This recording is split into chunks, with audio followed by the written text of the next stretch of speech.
Neat. Do. All right. Let's stop the audio.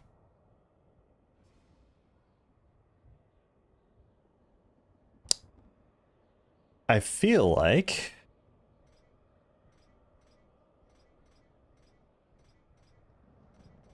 all right, the audio is really, really low. So I'm gonna have to mess with the audio settings a little bit. So here's what I'm gonna do. I'm gonna mess with the audio settings and then it's really weird the way that works. What the hell? Those are so weird. This game has a really, really, really good soundtrack. So it'd be really dumb to not have that up in volume. There we go.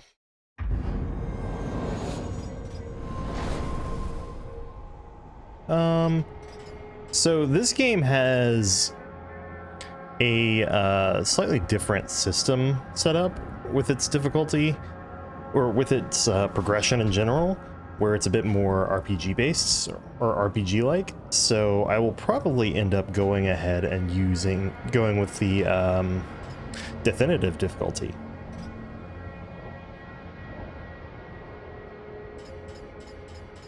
This game wants us to be how... Wow. Yeah, I'm not doing that. Alright. Let's get the mouse off the screen.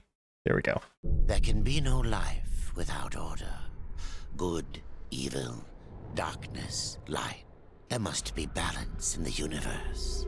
Indeed. Such is the decree of the Charred Council, an ancient body charged by the Creator to preserve the very fabric of existence. But the balance has been broken. Even now, Earth smolders in ruin, fallen to the demon lords, and the Destroyer carves a new kingdom amongst his mighty chosen. Some say the Horseman War triggered the apocalypse, that he rode to Earth unbidden and doomed all of mankind. But what of the other horsemen, fearless enforcers of the Council's will? What of fury, strife, and death? To know those names, you must first know another. Nephilim, cursed union of angel and demon. The Nephilim had countless realms to serve and burned them to ash. But 4 amongst them grew weary of the slaughter and feared their conquest would imperil the balance. And so a truce was made. The 4 would serve the Council in exchange for unimaginable power. Thus were the dreaded horsemen formed, and the riders' first task was to purge their own brethren from creation, to annihilate the Nephilim and destroy their souls. Let us now cast our gaze to one amongst the 4, not War, who lies chained at the Council's feet, professing his innocence, but one who would save his brother above all else. He has many names: Kinslayer, Executioner, Death. And here we go. So this game leans a lot more into the world building elements of this, or yeah, this game is much more about world building than the first game was. Death swore that he would resurrect humanity. It's also a parallel sequel, a sidequel, if you will.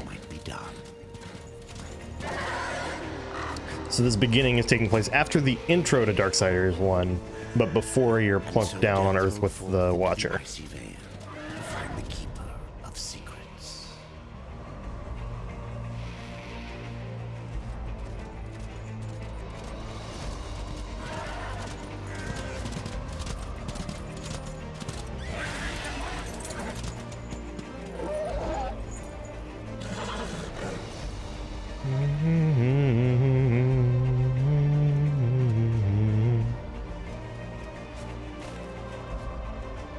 Ah, it's also pretty.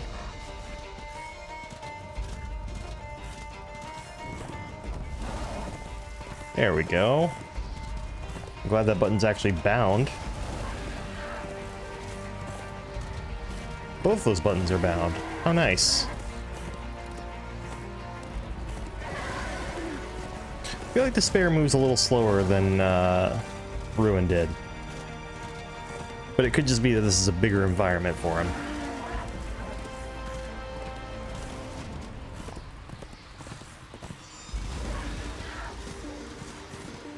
So I haven't played enough games to really have a good comparison for what the first game played like. This game is like Prince of Persia meets Bayonetta.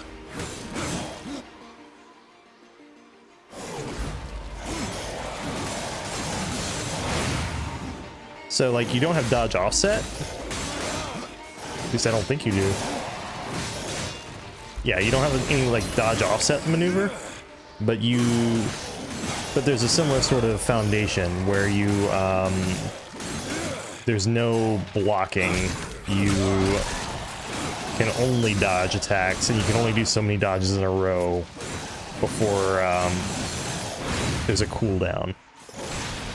So there's something in place to... Wow, those HUD elements look really bad.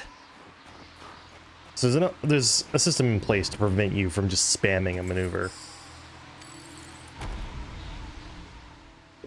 I don't suppose it's an option, is it? Aim sensitivity. You know what? I'll bump that up a little bit.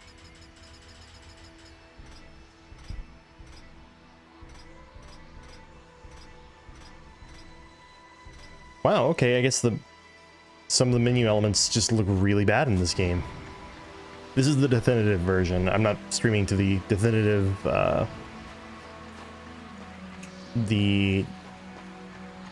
what's it called? What are they called again on Twitch? Category. Not the definitive category, but way more people follow the Darksiders 2 category than definitive, and definitive is not that different. So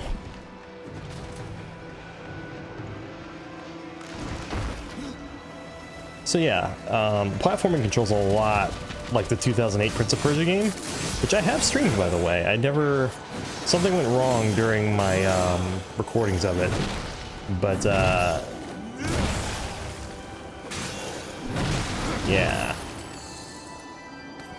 So if the first game had like a set number of weapons, and they were distinct weapons, like it was Chaos Eater the sword, and you had the scythe, which could be Harvester, but there is also Death Scythe in every version of the game. It just depends on what version to decide if it... Nicely done, game.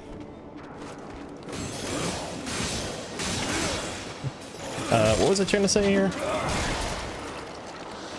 Anyway, this game is more of a loot game. So you do have the scythe, which is this transforming weapon.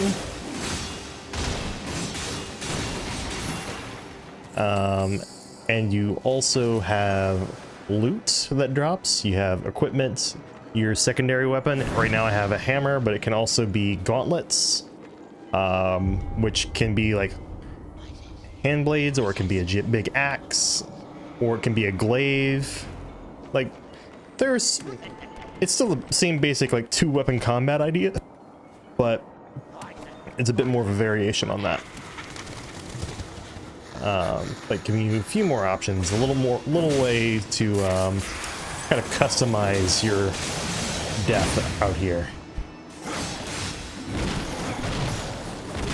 And you can, you know what? In fact, hang on a second.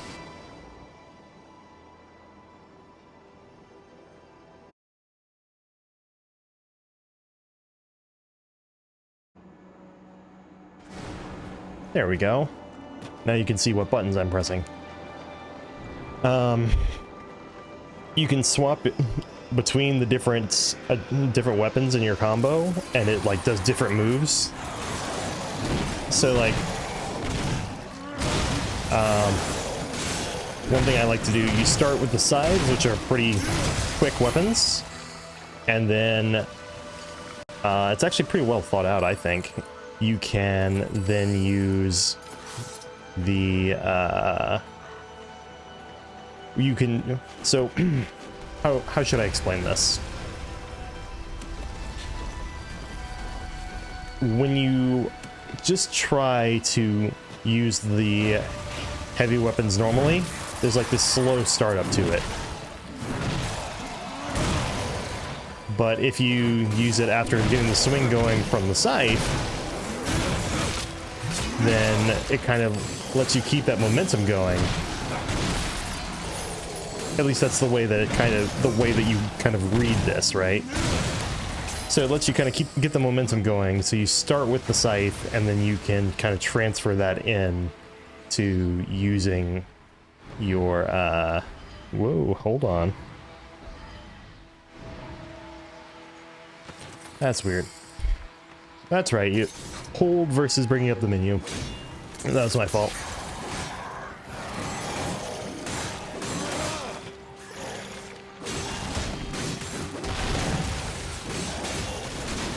Kind of similar to the first game. When it's one-on-one with an enemy that you can just juggle, they really don't stand a chance.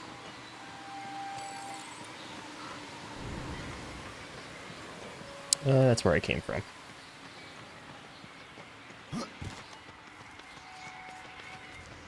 Fortunately, death moves pretty quickly. You can't use RB to increase the speed of your clamber here, unfortunately, but... And also, there's a level up system. Ooh, that felt nice. So, as you level up, you gain skill points. You can invest in your attack power. You can invest in skill trees. It's pretty cool.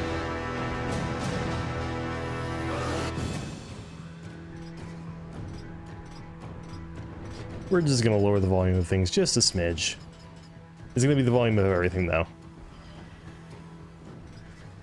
Make sure I didn't just... Okay. And if you're saying blasphemy, well, it's for the sake of audio balancing.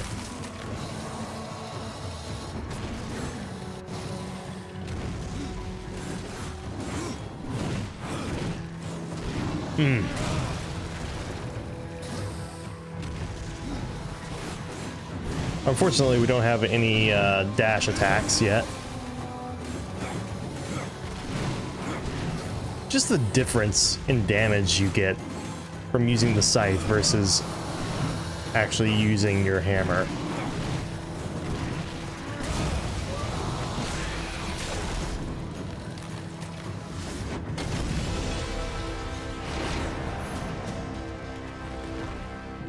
Okay.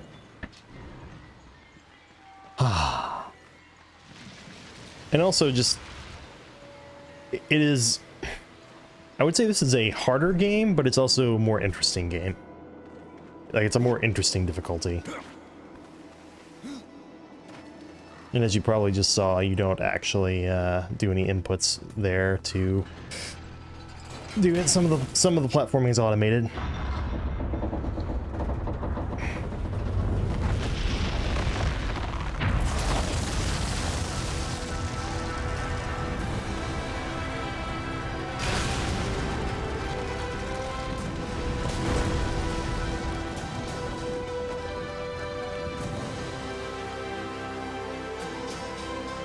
This game has an amazing intro and beginning, and you can kind of tell that they were running out of budget and steam by the end of the game, but this is a really good beginning, that's for sure.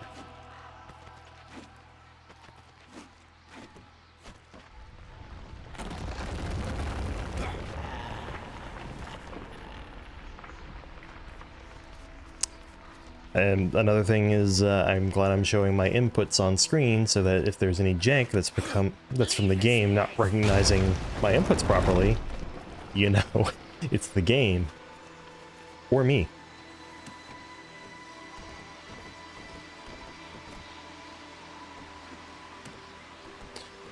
I did forget how high up he can actually jump there. I like the uneven tempo to his clamber.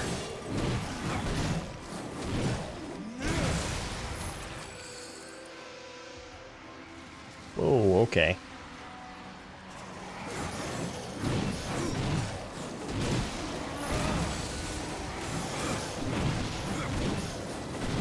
Another advantage of doing the combo that way. Ooh, wow. Another advantage of doing the combo that way is it swirls the hammer around you. It gives you a little more crowd control. Especially now, whenever you don't quite have all the weapon and combos and attacks that you will later in the game.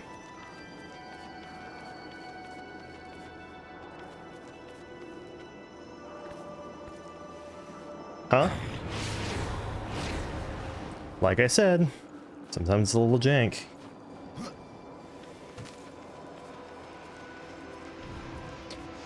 So, because there's a bit more of an RPG progression system, there will be times when the game is actually I would say too difficult to... That's my fault. I'd say there are times when the game does get too difficult to actually do certain things at certain times, and it's the idea is, okay, you can gatekeep certain content that way.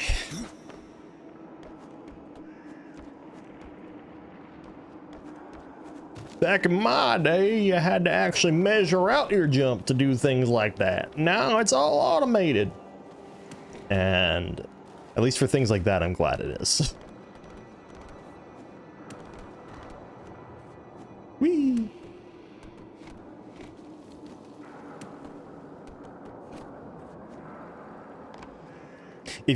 I'm not saying you have to watch my Prince of Persia playthrough, because you might not be able to find it anyway, but I would encourage you to watch a 2008 Prince of Persia playthrough. Like immediately after or before watching someone play this game or playing this game yourself, and it's really funny how many of the animations are either just ripped up or ripped straight from that game, or anyway.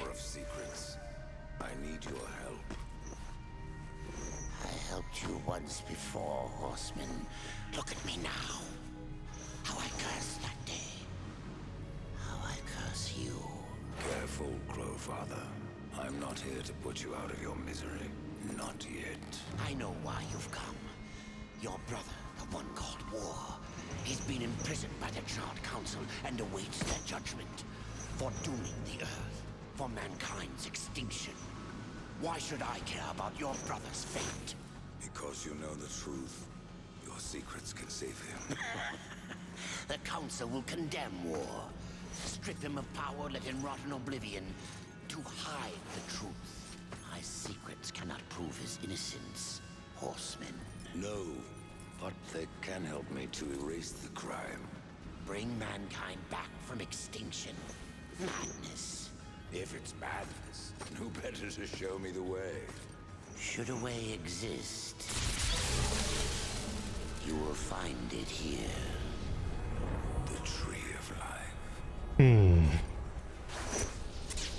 Let me pass. Not yet. That which you gave me, you will take it back. In exchange for its secrets, you agreed to keep the amulet. No. The voices, they curse and threaten without end. They cry to return. You must destroy it. I cannot. You annihilated their flesh. Why do you guard their souls? Open the portal.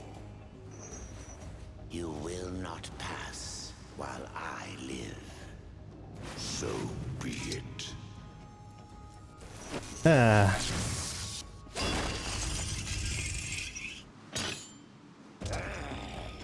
Here your brethren are trapped in eternal torment. Do you wish to join them? And what of War? Would you kill your brother to save your precious balance? He is innocent. Are you so certain?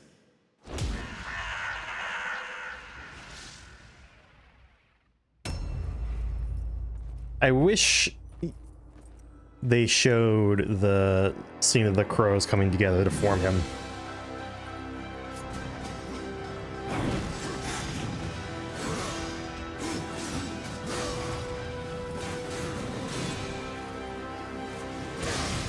Ooh.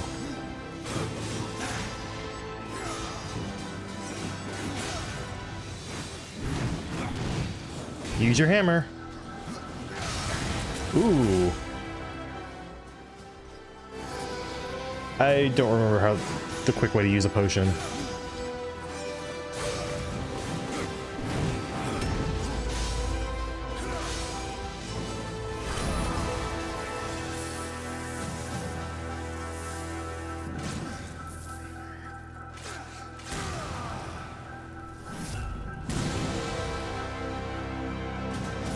Continuing.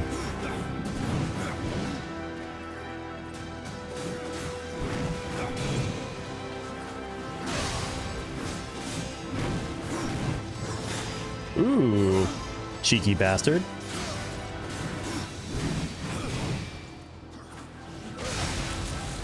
Good thing you have iframes during your dodge. And there it is. So yeah, this is just the, like, hey, what would happen if these two were to fight? Well, death is stronger than war. Even though it's not really war you're fighting, but...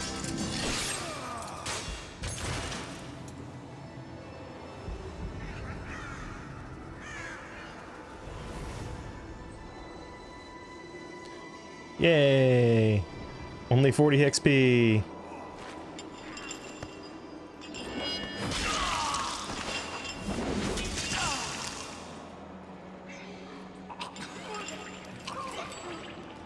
If you're gonna execute in death,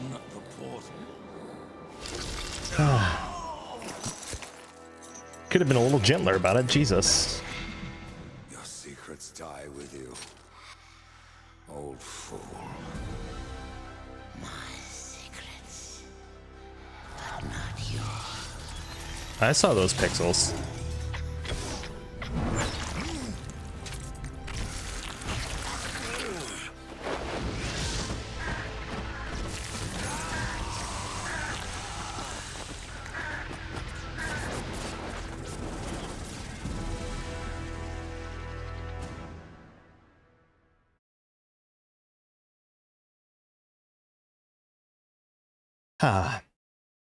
Of all the games in the series, I think this one's probably the least complete, or at least feels the least complete to me, but it's still probably the best one. Many worlds ravaged by time or conflict are swallowed by the abyss, returned to the nothingness from which they were formed. But others linger for eternity on the brink of annihilation, that creation might be balanced with destruction. And in the final moment of battle, death was banished to one such world in the autumn of its life, yet not far from the edge of darkness. Had death been sent to his doom, that answer would be found in the horseman's future and in his past. In a way. Spoilers. Be still, horseman. You are wounded.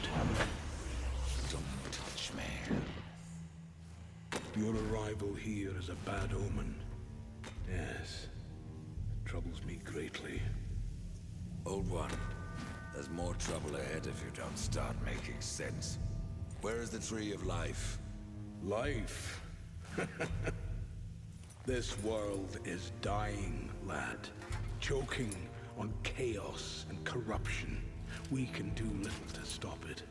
Soon, the great tree too shall perish, and with it, the last of my people. Is that not what brought you here, Pale Rider? I seek the tree. Your chaos and corruption don't concern me. Oops.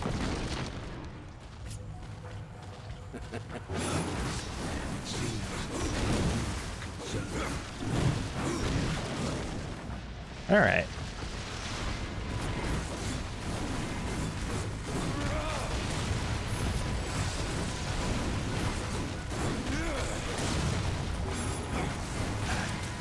Ow.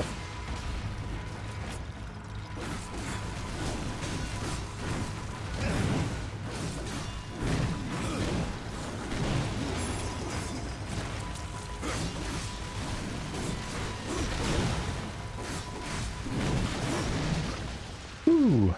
Fun combat. You fight well, but this corruption can't be beaten with a blade. Seek out the Forged Sister. Ask her about the fire of the mountain. Help her, and she will help you reach the tree. As for me, I must return to my work. All right.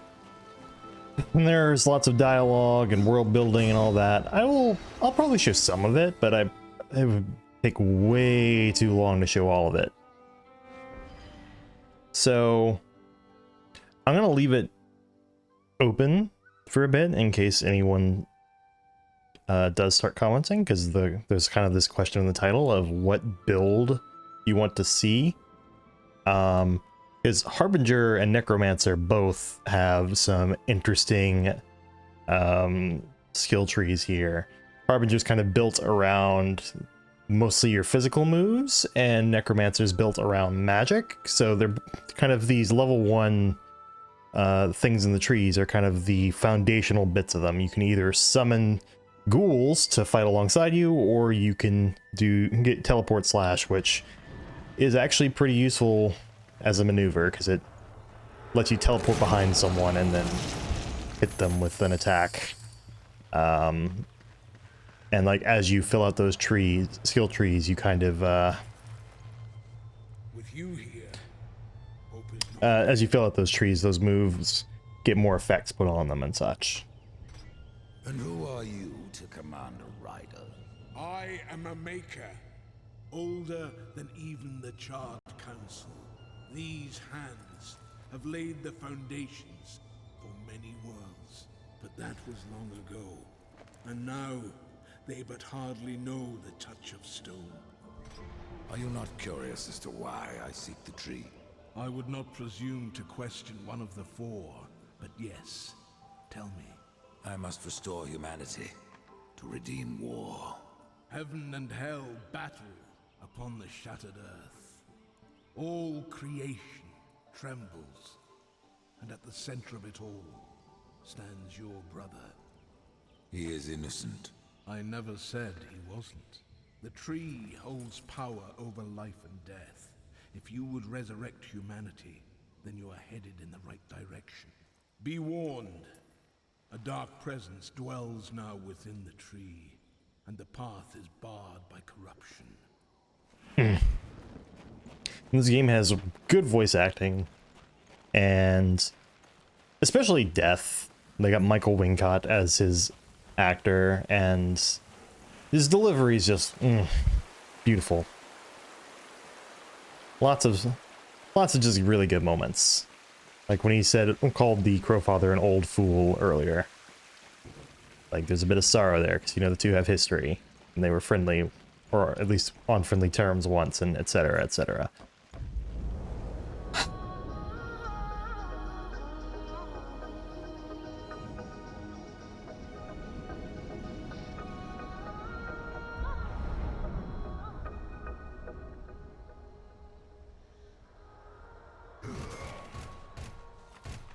This really is the spot where the game really, I think, comes into its own regard, or the series comes into its own regarding the world building. It's about time you came. The Makers are dying, and our realm. We few are all that remain. A warrior's life is never easy, old one. Aye, not easy, but simple. I always saw my end with blade in hand, a field of enemy dead before me.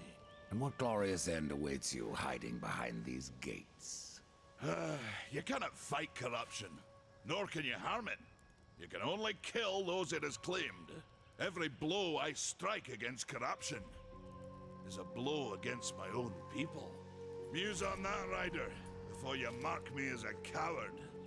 So we'll be fighting him later, because right now I would get absolutely wrecked. My favorite.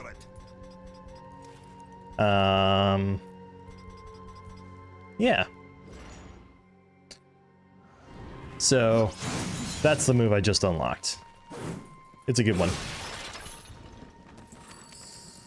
I don't remember if you need to break these. Just like in the first game, there are these occasional spots where you need to break certain objects in the environment, and it gives you a chest with stuff in it. And in this game, it's not as important. I think it's just a loot chest. But, yeah. Also, it probably wasn't worth doing that yet, because I don't have my gun yet.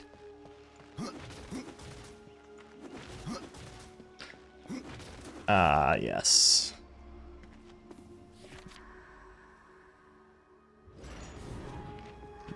Whenever we unlock the Crucible and such, I believe the items will be available at places like that. There were online features in the original release that those used, and they also tended to crash the game. So Beard.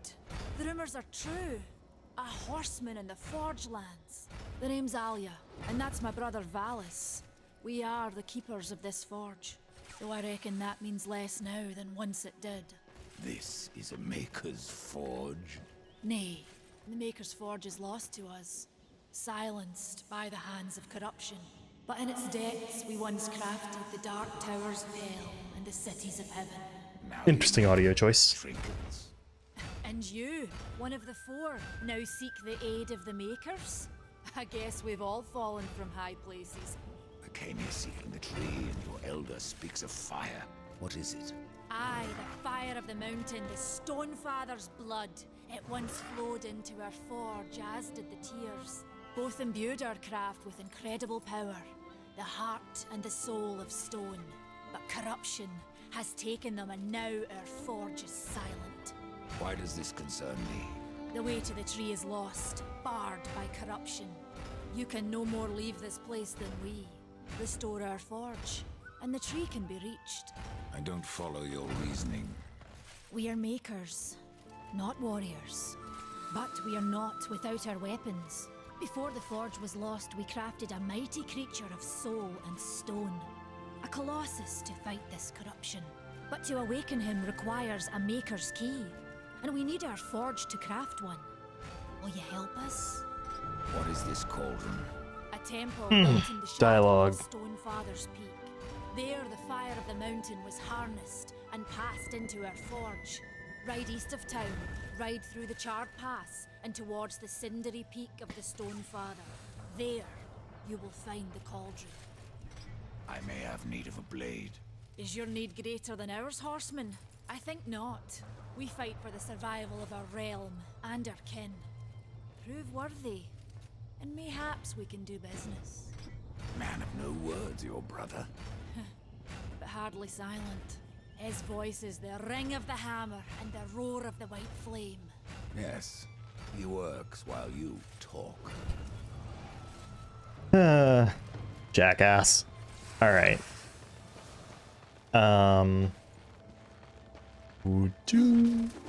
So yeah.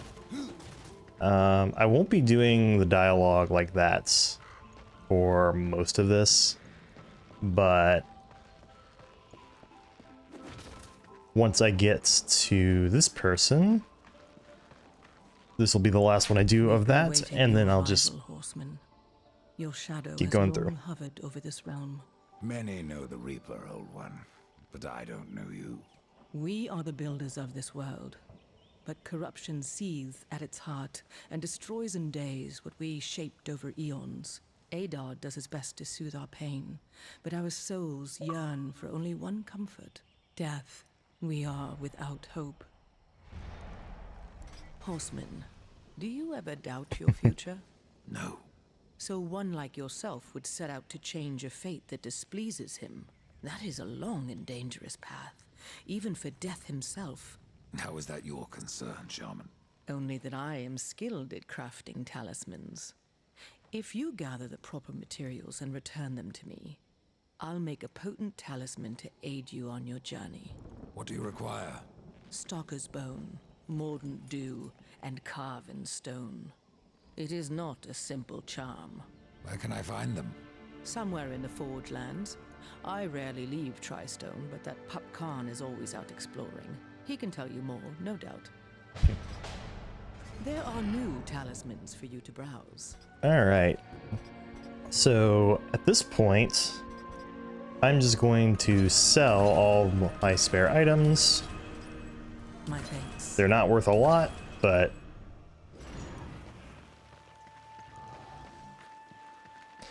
all right. As you level up and you start getting loot drops that actually have good perks on them, they start to become worth more money. And they also have different levels of rarity and such.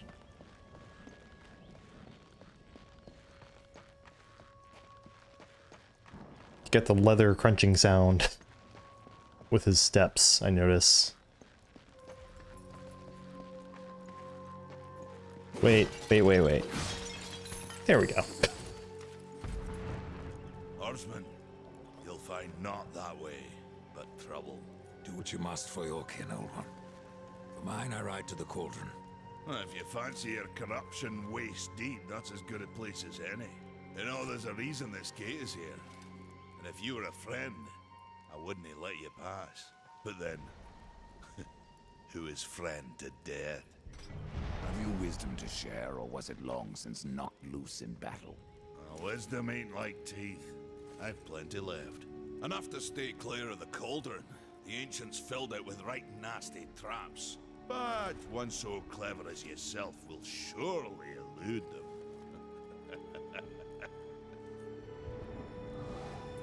Alright. So you have the option to fight him. Chances are at this level, if you get hit by him once in that fight, you lose. So if you lose to him, you don't die, but he won't kill you outright. He'll just knock out. Once you lose a certain percentage of your health bar, then he's like, I win. And you've got no way to object. So let's see here.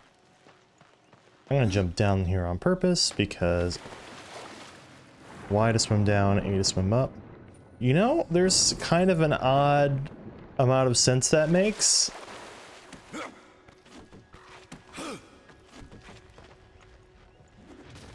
All right.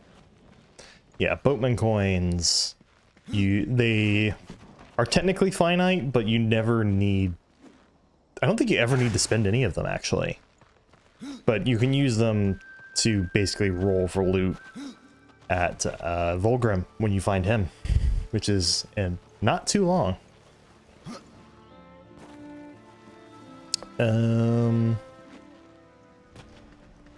It's one thing this game has got too, is it's got a little bit of collectathon in it. Oh, looky.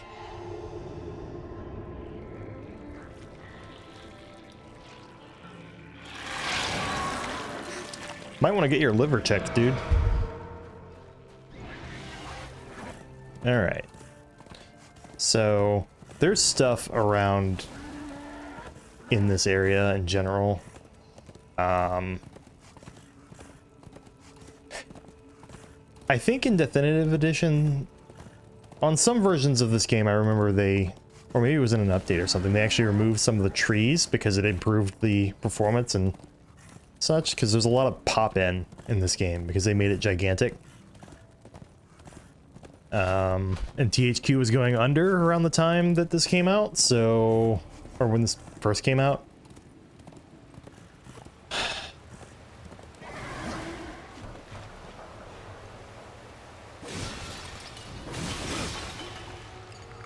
I'm not gonna go into here, I don't think, like at all. But this is its own little side dungeon.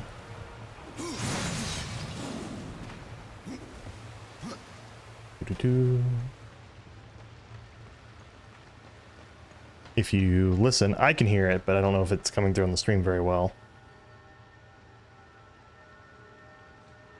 There are a bunch of stones like that throughout the world that you can't collect it yet, but you get the ability to collect it in not too long.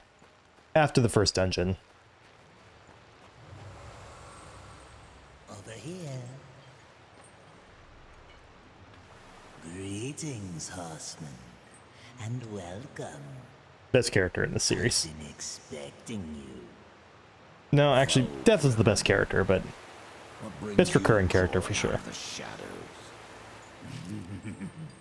I wouldn't want to lose my most valuable customer. Not to what lurks at the edge of shadows. So here I am, to offer my wares. Do you know that I don't? I'm not here by choice, demon. I merely followed the trail of carnage. Your blades are as sharp as ever. Even still, I may be able to help you. I carry things others would frown upon. Go on, take a look. You won't be disappointed. Fresh So, merchandise. he lets you respec.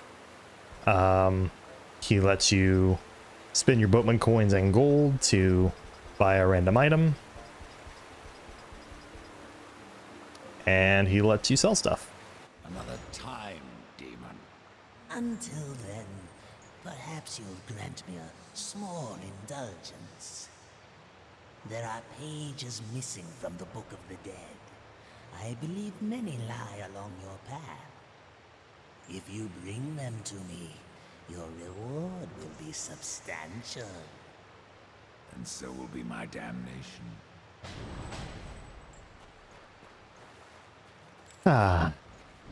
Book of the Dead. So each world has 10 pages of the Book of the Dead to collect. 4 worlds total. Yeah. Also, I wasn't riding my horse. Why wasn't I riding my horse? Baneswood. So just like in the first game, you can actually use despair to you can use despair to do extra damage, but you get less XP from each kill when you do that.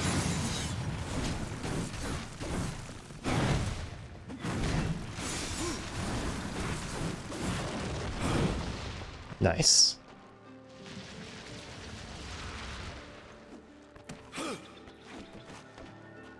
This is an area we'll be back to if you can't hear the sound. Ah, yes. Guilt found, first perk, but we'll be back for that. In fact, I probably should just...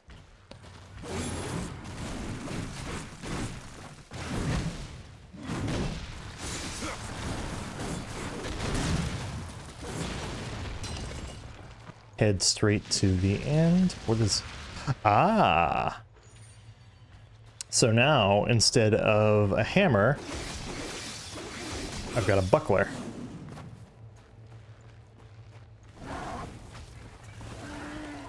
So, generally, the game will tell you, based on their base damage, which weapon has more DPS. There are some times where it doesn't quite take that into account. But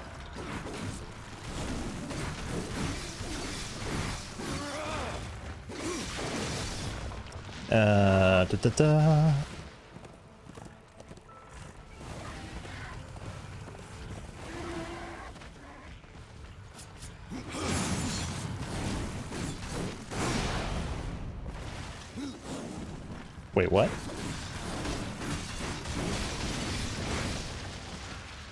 I'm confused. Can we do that again?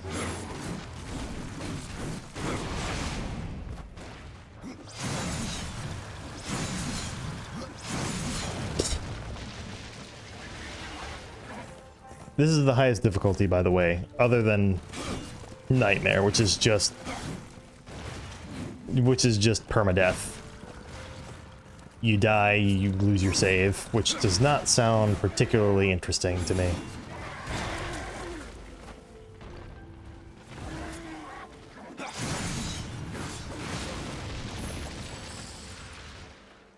Alright. That was all fun, but I should probably actually head out to continue the game.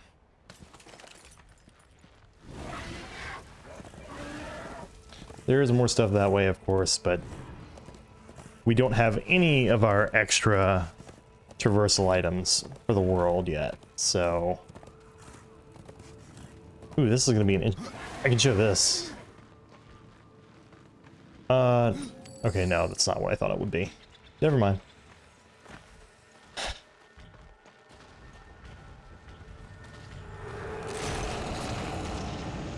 How polite of him.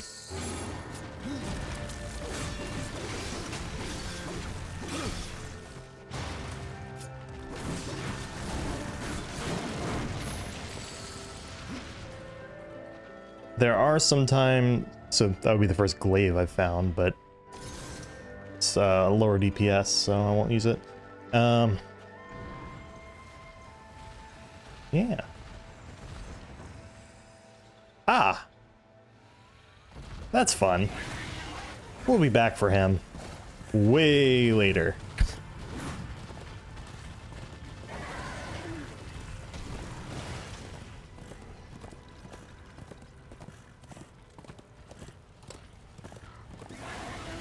Let's see.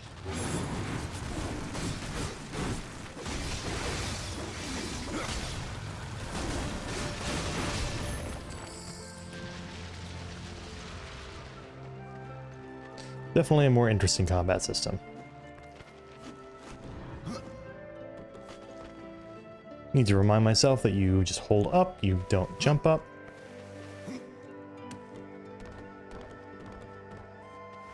Got another place I'll be coming back to. I forgot you could just literally hop over that gap. And now we have stronger scythes. So I think in universe,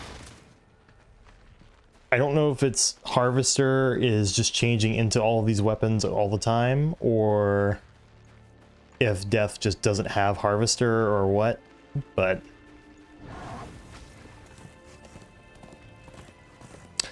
I don't know. Stuff's weird.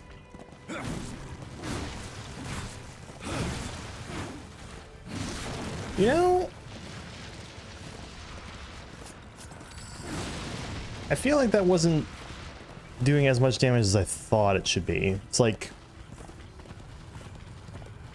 a yellow damage hit from a hammer strike or something does similar damage to that.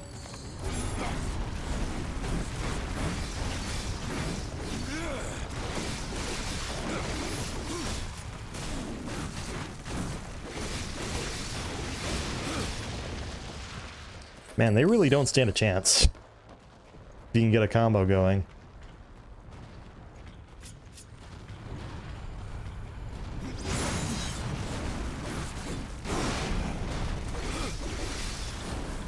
Ah, let's see if I can show that.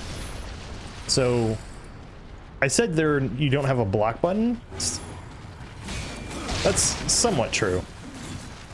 If you use a buckler, there is a special block maneuver, but I think some of the damage still leaks through. Yeah. They have a counterattack, but like some of the damage definitely comes through. I wonder if you can time it well.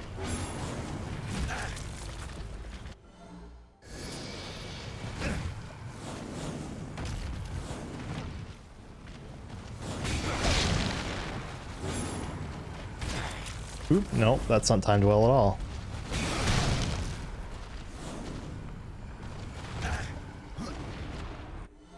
Let's try that one more time.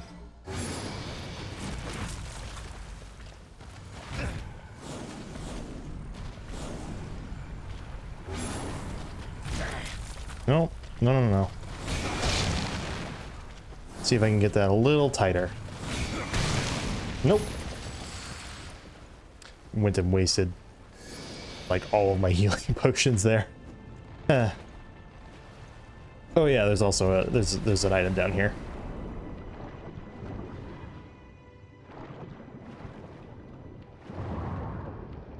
He still swims fast.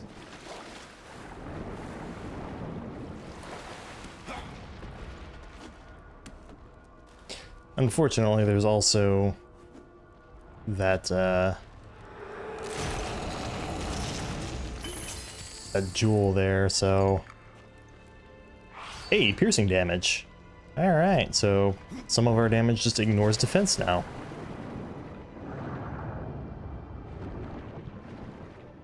Ah, that's super unimportant, but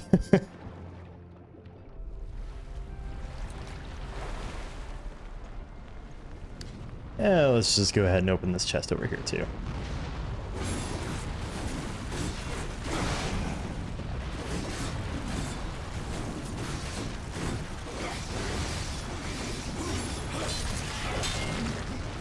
So, it's one big change in this game compared to the first game is executions. In the first game, every time an enemy got low enough in health, you could do an execution. In this game, it's only it's random, and there are certain weapons and items that will let you do that more. So I haven't done a Harbinger playthrough in a while. Like, if someone comes along and is like, I want to see what a necromancer is like, then I can do that just by respecking. It's only like 1,000 gold. All right, teleport slash. There we go. So I can show that off on an enemy. And Wrath just automatically regenerates in this game. So teleport slash looks like that. Nice. Combat in this game is good.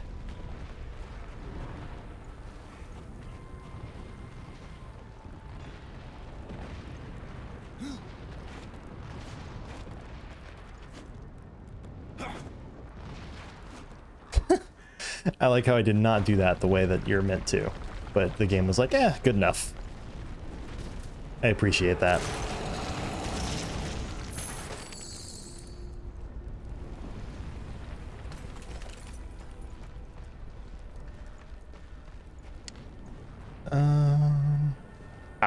Yeah. Seeing plenty of those stones around. We'll be back for them.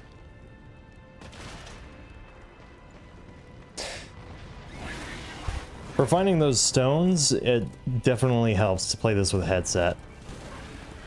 Or a good audio system in general. But even like, I'm just using earbuds plugged into my computer, basically. And it's still working well enough. But it's a headset, so I don't have the filter of it going through a room first.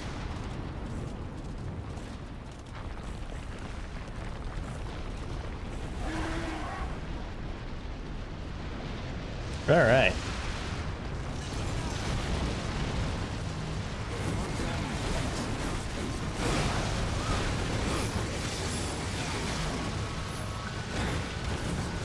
Okay.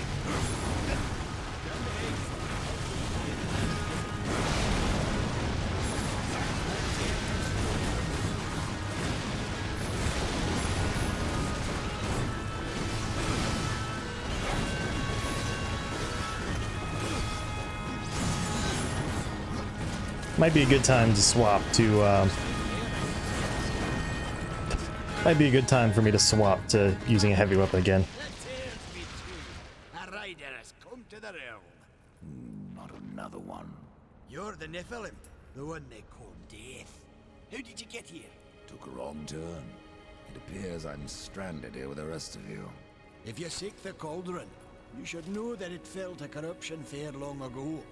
I can still feel the fire itself rumbling deep in the earth. I'll take my chances. Your shaman has offered me a talisman if I bring her the materials. You'd be wise to accept then. Her craft is mighty powerful. Where do I find Stalker's bone? You'll find stalkers prowling the cauldron. Should be simple work if your name is any indication. Say, if you're headed in there, you mind doing something for me? Yes, I mind. Aren't I doing enough already? Perhaps, though it seems to me you're doing right enough for yourself. Our benefit being a fortunate side effect. Well, if it ain't much trouble, I left an old metal platter in there, with the image of 2 hammers scribed in the center. Not much to look at, but it was my journeyman piece. Last thing I ever forged. A dish? You want me to bring you a dish? Yes, well, it has sentimental value. If you find it, I'll make it worth your while. All right. This is the last new character of this area. You're different than the others. Well, he's not really, but there are others, but... For one. I could say no less for you. Folks around town call me Pup or Lad, but I prefer my own name, Calm. pup it is, then. As you will. Matters not to me. Just being an asshole. Store the fire yourself. I came here just for that purpose. Figured I'd pop the cork, so to speak. Be the hero. But the cauldron is locked up well and tight, and the way through is swallowed by fire. You look capable enough. Perhaps you can find a way. I'll wait here and guard the entrance.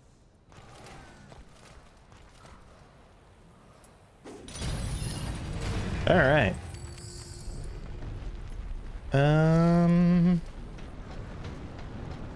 There's an item over here that I'll go ahead and grab, or a chest. So chests in this game, there are some chests that will give you keys to unlock doors, but most chests do have just loot in them. So like missing them isn't that big a deal.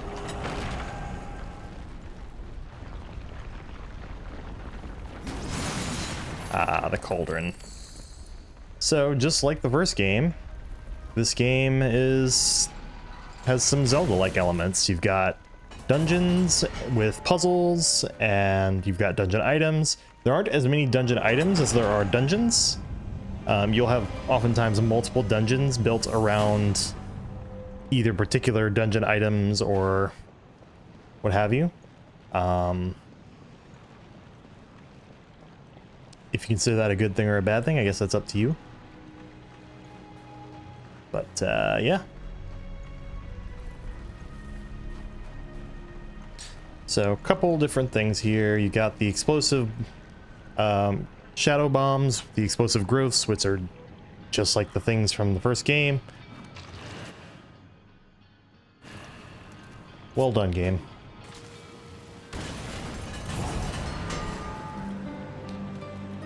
This is way less scuffed than the first game was in terms of the controls of this stuff.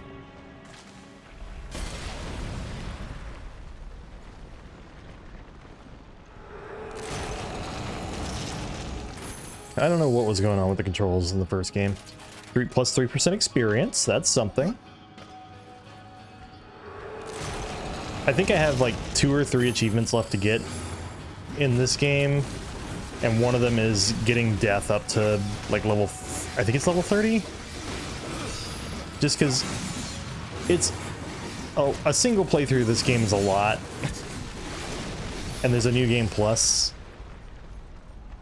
and that's kind of how you're expected to go through and get to the higher level. I've just never done a full new game plus in this version. I think I did on the PS4 version, but also no need for a Horde Seeker in this game. They just straight up tell you where everything is.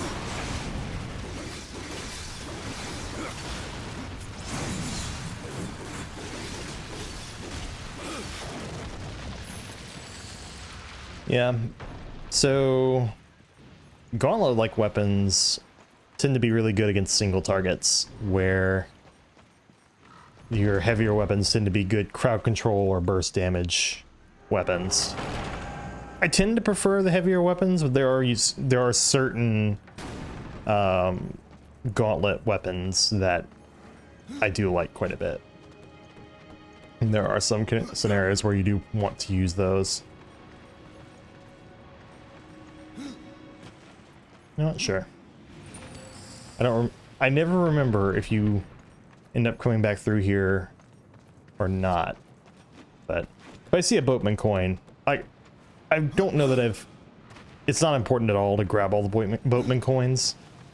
If I see one, I won't like just ignore it, but I wouldn't count on me getting them all either.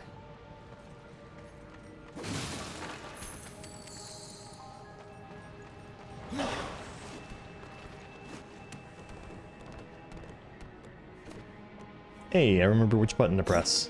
I love doing this. Just completely skipping how that's somewhat intended to do, but the platforming is just free enough to let you do things like that. It's still, I think the platforming in this game is a little on the restrictive side, all things considered. But, alright, so there's this.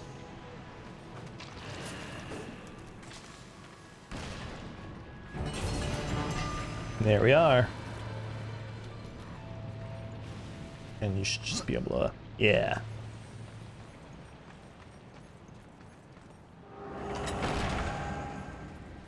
This game has a lot of content.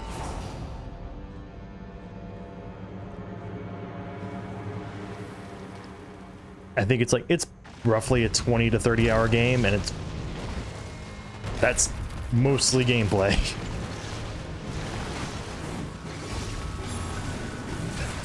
I hate that.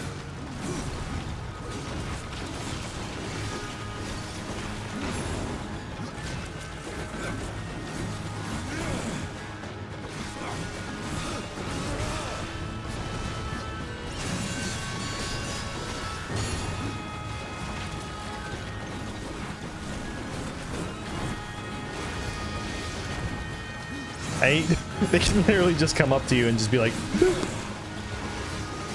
Here, say bye to like an eighth of your health bar. Good old Deathinitive Difficulty.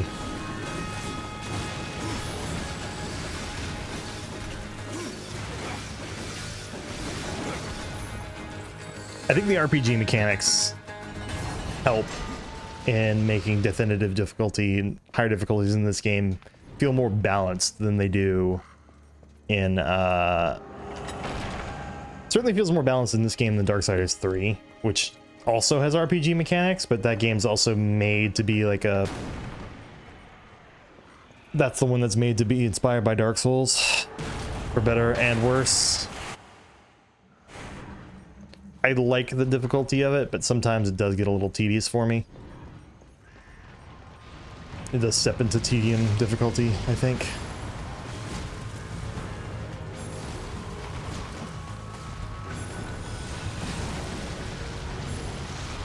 Just let them go at it for a little bit. Hey, hey, hey, hey, hey.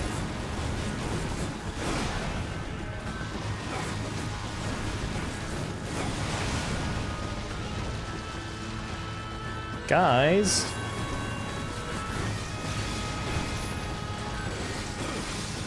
Woo. Hello, sir.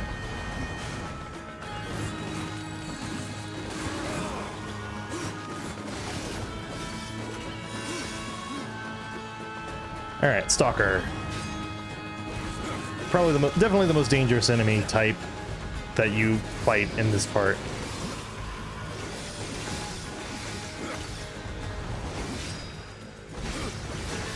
He hasn't done anything super dangerous to me. Okay. A little pleasantly surprised at how cooperative he was.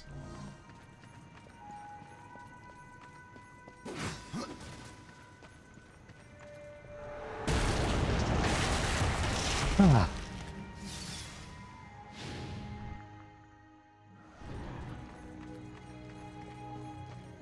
No beholder keys in this game, unfortunately.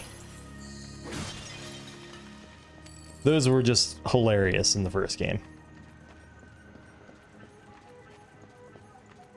Whoa, whoa, whoa, whoa, whoa,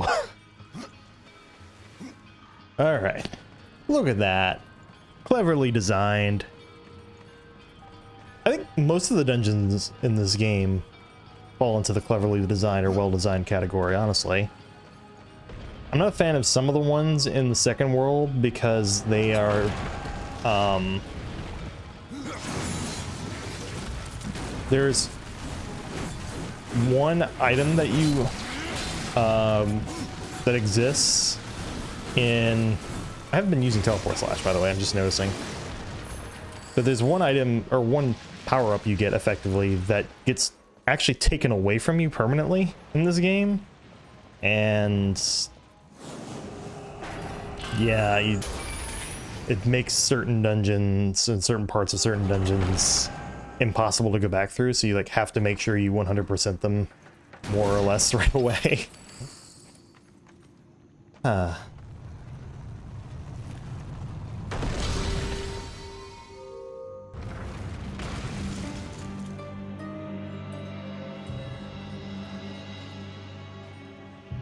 Having some connection difficulties, apparently. Yeah, it's fine.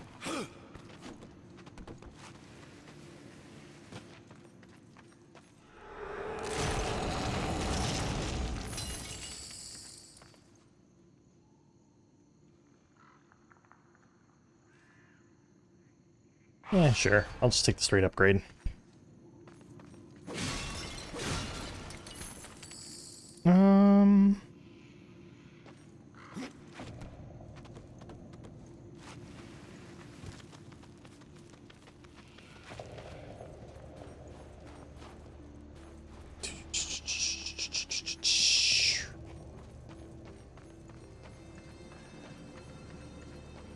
Please stop doing that.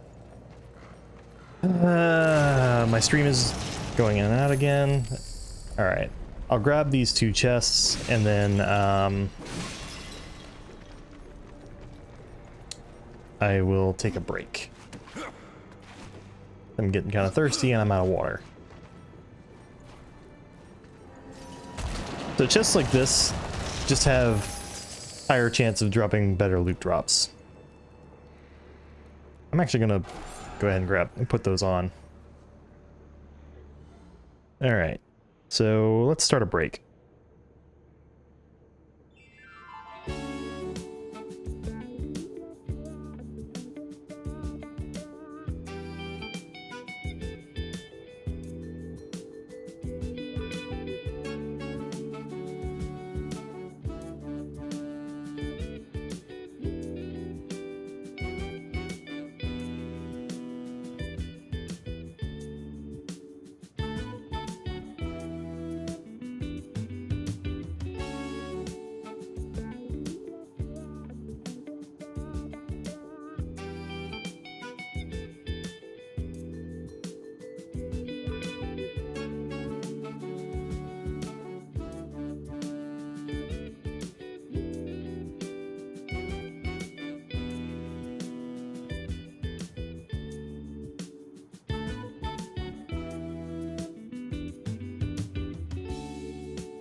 Well, we'll see if that holds.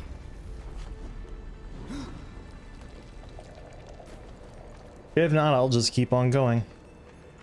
Alright. Where were we? Oh, I should not have dropped it down. Anyway.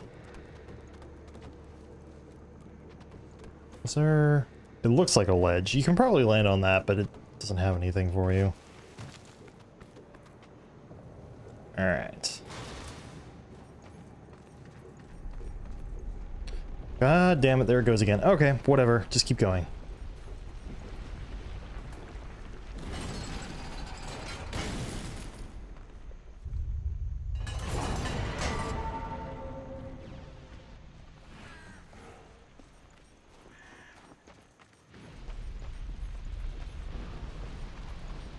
Okay.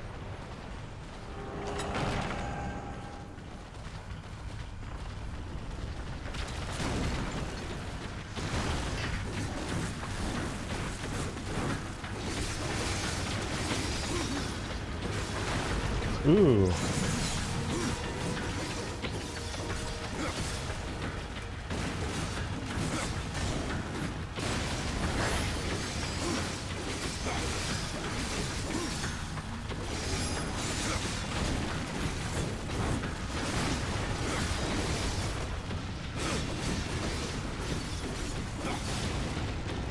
All right.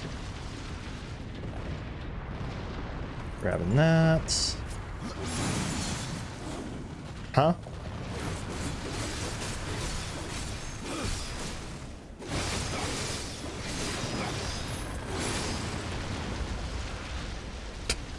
Okay. Ah.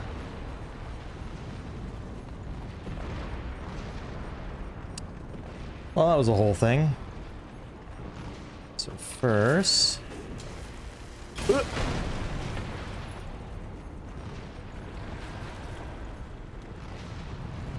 I believe I need to bring this over to there first to open the door, which will let me get out another ball, which will then cause me to need to throw the explosive onto that ball to release it.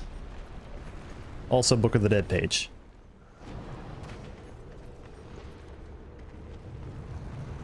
Cool.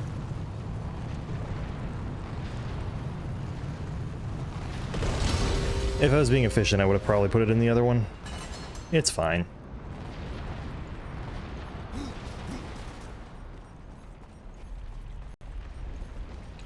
And then you take this guy, throw it on there, and voila.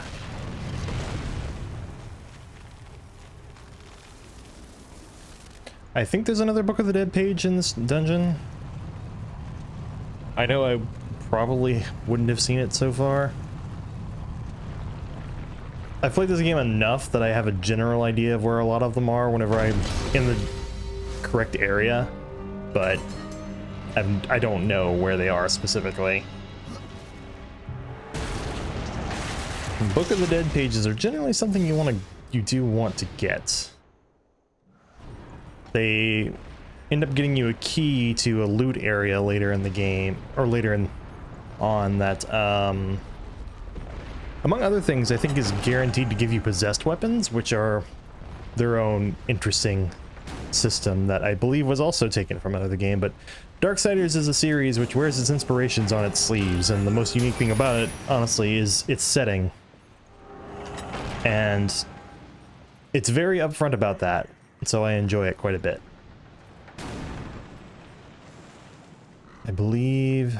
yeah, I need to do this first.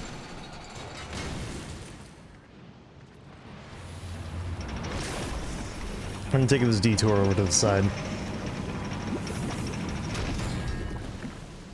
Now, fortunately, the Four Horsemen, they're not heat-proof enough that they can just wade into the lava, but they are heat-proof enough that I can touch the thing that was literally just in the lava.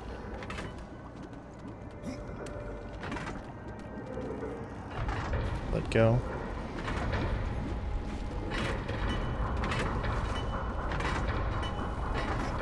And there we are.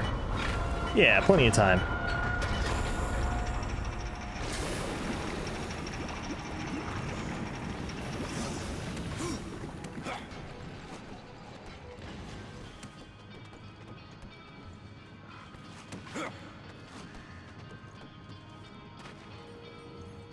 All right. And now we use this for two things.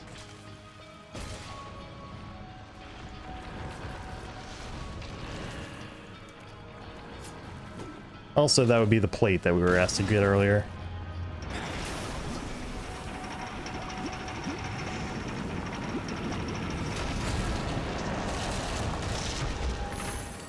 I'm good.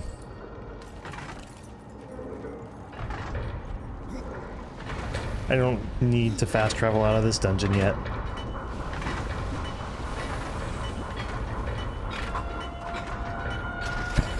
Finding all the ways to cut that close. That is one thing I don't think is so great, is you do constantly have to weigh the decision to spend this amount of time backtracking versus just going and letting that loot stay behind. Not the biggest fan of that, but I suppose it can't all be one-directional, free-flowing, intuitively. Like, yeah, there can't be an intuitive flow to everything.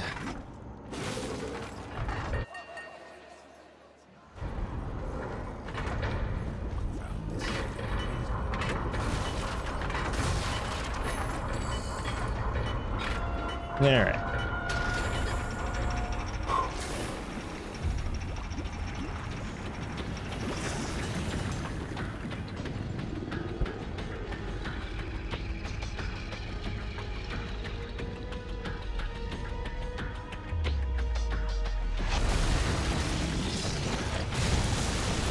Hello, Garn.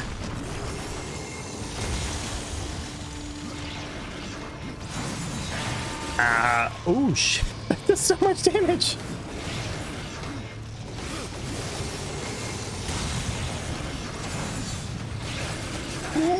Okay, fine.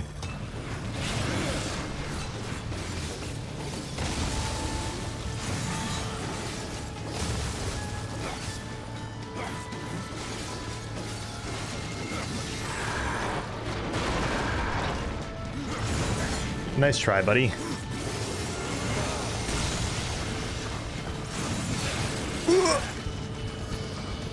You might kill me. I was blatantly dodging that.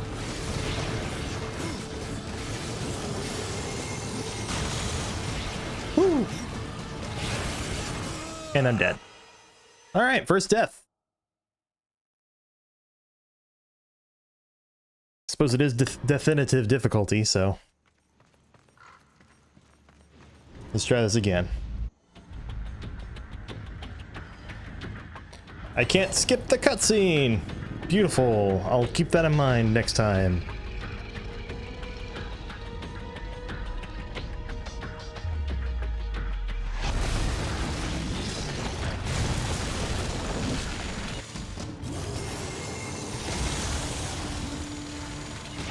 Whoa, okay.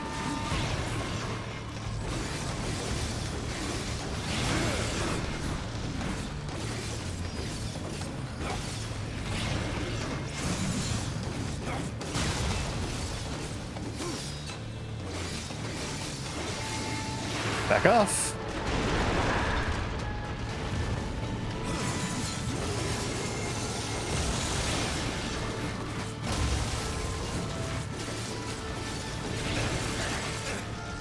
Man, if he starts doing that move at the wrong time, you just cannot avoid it, can you?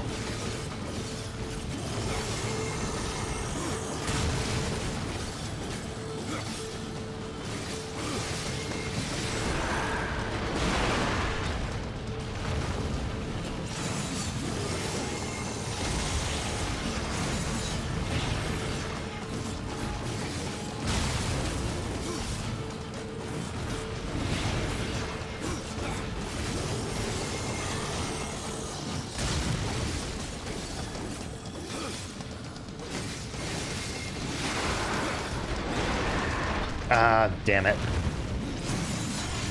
There we go.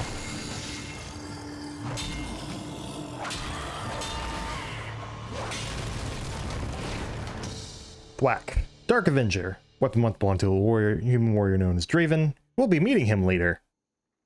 During countless duels, the weapon absorbed Draven's own rage and thirst for revenge against those who wronged him. The Dark Avenger is infamous for possessing a furious lust for blood and carnage.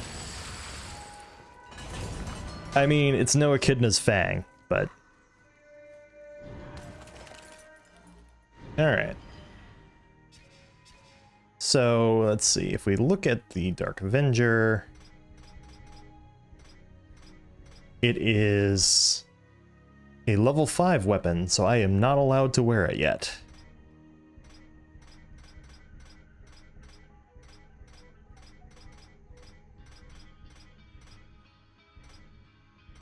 You know what? Let's keep the plus 3%. Okay.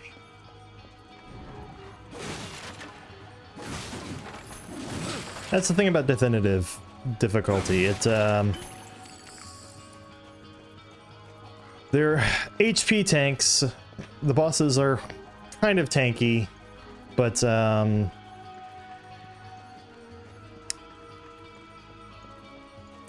like it's kind of the difference between having to know the fight versus just being able to blaze through.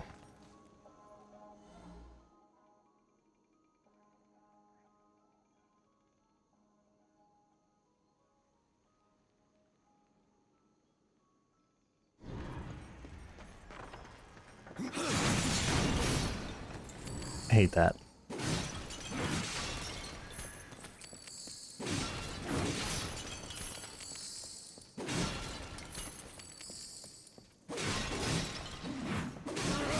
All right, I'm gonna reset my internet a little bit.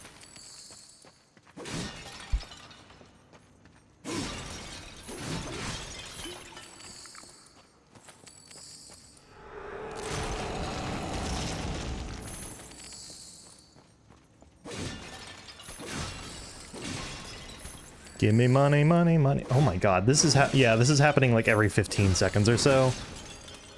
I don't know what that means, but it's too frequent.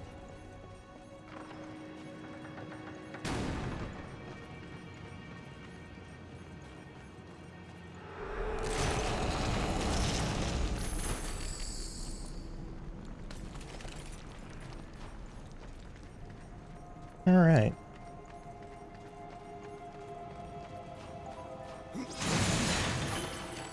Ah. And there's the second Book of the Dead page.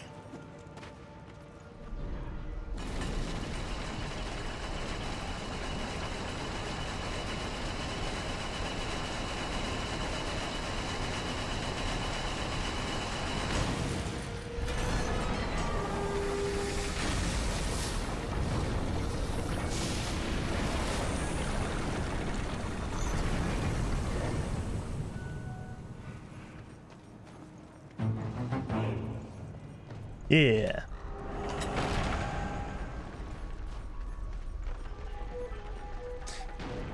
And of course, never exit a dungeon without making sure you grab everything you can out of it first.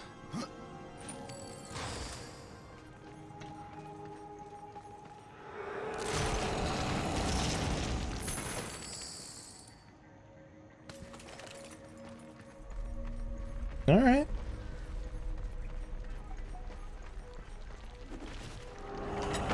Some dungeons are nicer than others about basically dropping you off back at the entrance once you're done with them.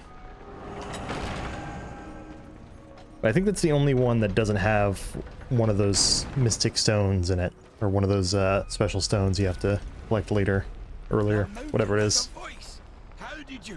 No, doesn't matter. You have done what I failed to do. You must take the good news to Alya as soon as you can. What is Mordant due? Mordant dew is the venom those stingers get you with, if you let them too close.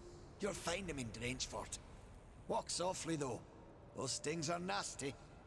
I found that dish you wanted. You're a good man.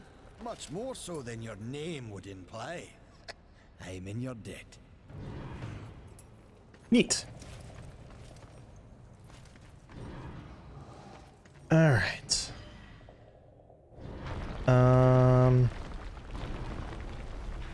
So at this point,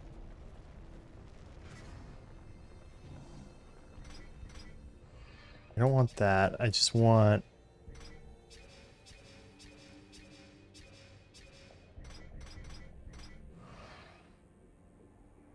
That's right. It's some weird thing where you have to... Why is my mouse on the fucking thing? There we go. All right, back to Tristone. Fast travel.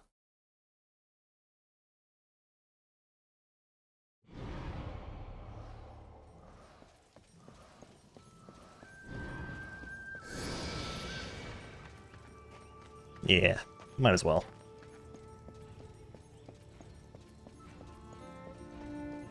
And off we go. Yeah, it's 3 dodges in a row you can do at most.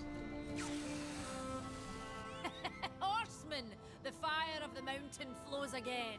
Yes, freed by my hand. And Khan's. Karn? That pup? He hasn't a clue. And yet, the forge burns once more. You know what awaits you, Ryder. To finish this, you must restore the tears. I'm not your errand boy, Maker. Aye, but our fates are now yoked. Help us, and we will help you. In the meantime, take this. It might be of use.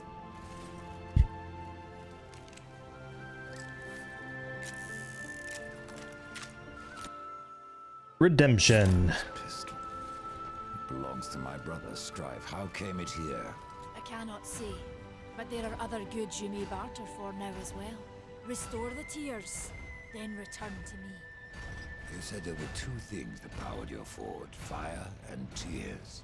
Yes, fire to wake the earth, and tears to calm it. Both gifts of the Stone Father. And fire will not be enough. Nay, we require both. Where might I find the tears of the mountain? To the west, past the fjord and into the Drench Fort, you will find the tears within. Valus has been busy. There are new Alright, items. let's see. Yeah, nothing I can actually afford right now. But I can sell stuff.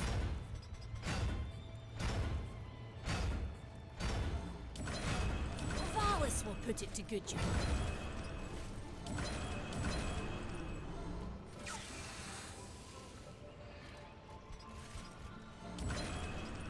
Oh, this should go nice.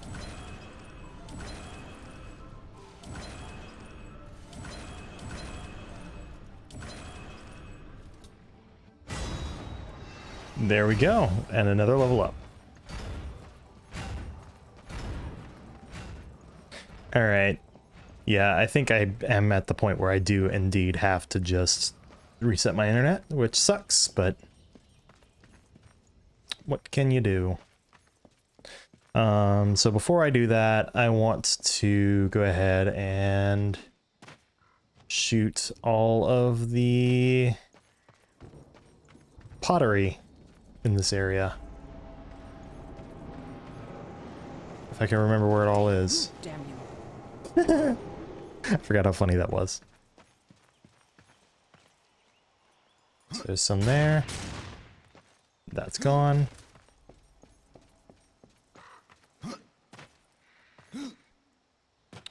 Don't remember if there's any in the water. Either now or later.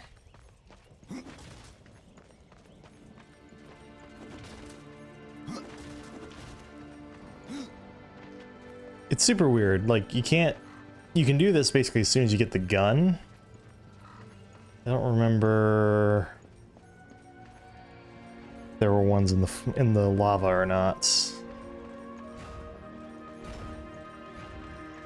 Oh yeah, there's that.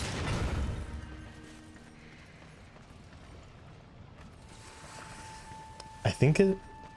Yeah, there is. Nice. What brings you before me? Little surprised I was able to get that in the first try. The hitbox for it is a little wonky.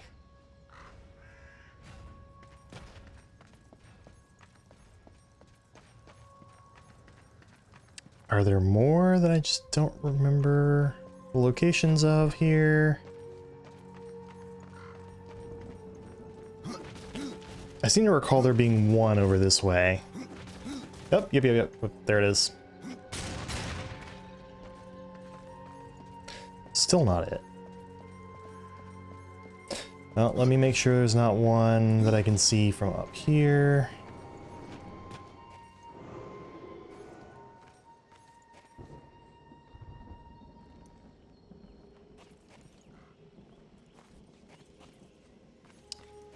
Don't remember exactly where this the pottery is.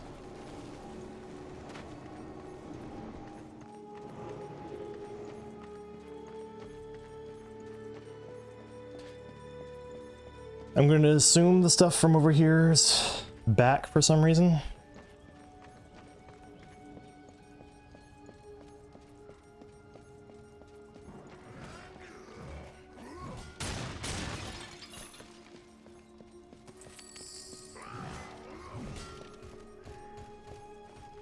Okay, there's that one.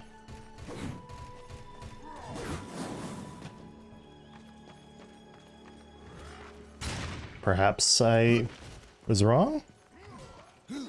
Not about the item. I know there's an item that pops up once you destroy all the pots. I just guess I'm wrong about there being a pot back here. Where the hell?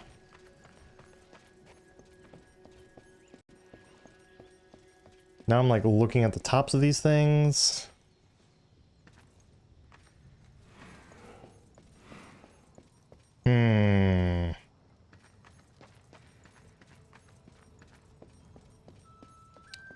What about... I've already checked there. There. Gosh, there's gonna be one person that... I couldn't even rotate the camera to check. What the hell? So there was the one that was up there that I shot. Is there another one here? Oh, that's fun. Their models have disappeared.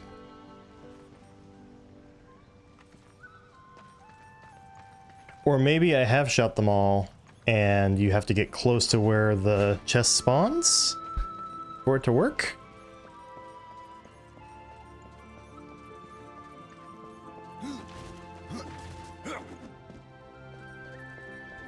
Not there or there. Is that it? Nope. Oh, god damn it. There's another one somewhere and I don't know where it is. Swear to God. There it is. That was it.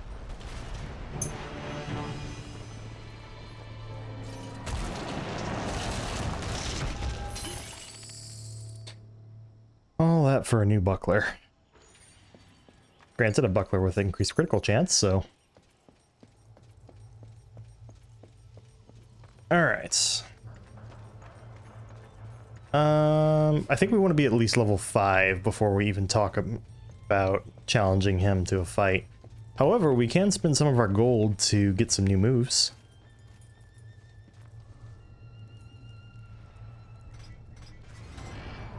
Meteor Strike. Probably the most useful one. Oh, we can buy a few moves. You might want to stretch before you try that one. Painbringer. God Fists.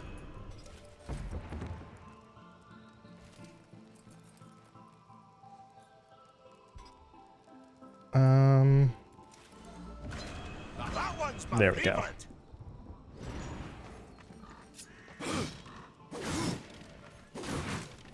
Ah, yes.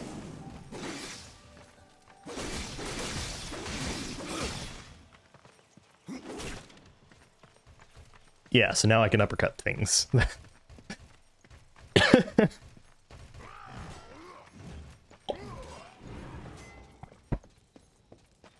All right. So let's see. Once I kill those stingers, I'll need to be sure to talk to Karn again. And I need to make sure... I'm trying to decide if I go do my backtracking stuff after or before I progress a little bit. Probably after. Oh, this reminds me. Let me go ahead and do this.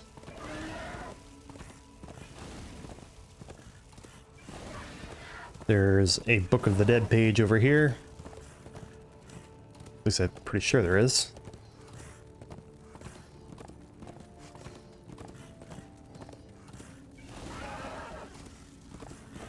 Yep.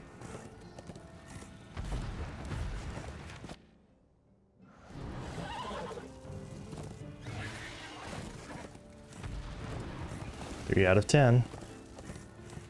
Let's see, there's 2 more in the Drench Fort. And then 2 in the following, at least 2 in the following one after that, and I think the rest are just spread throughout the overworld here. So 4 in the overworld, 6 in the dungeons. Sounds reasonable to me.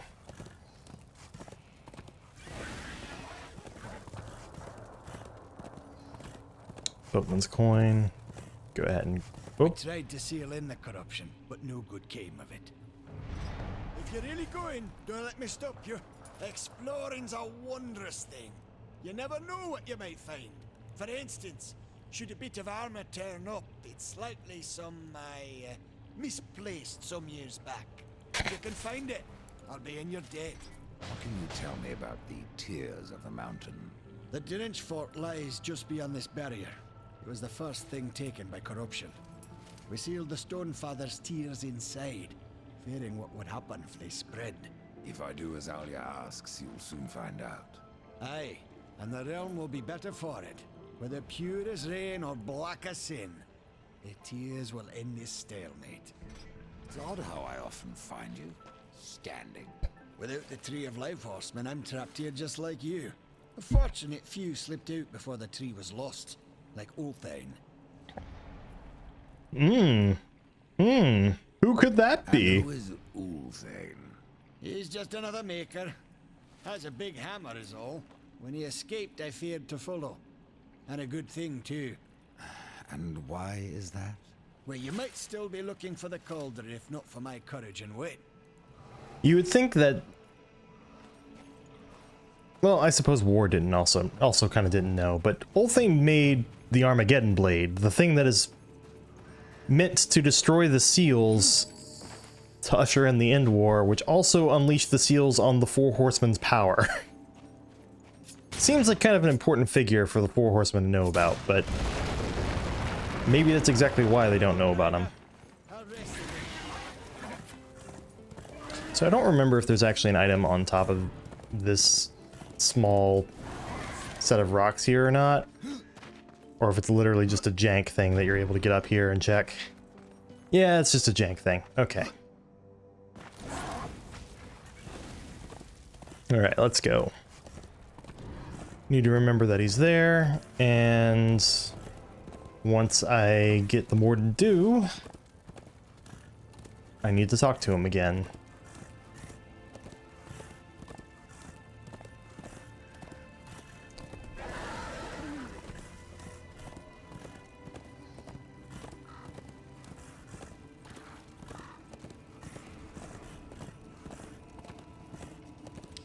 Yes.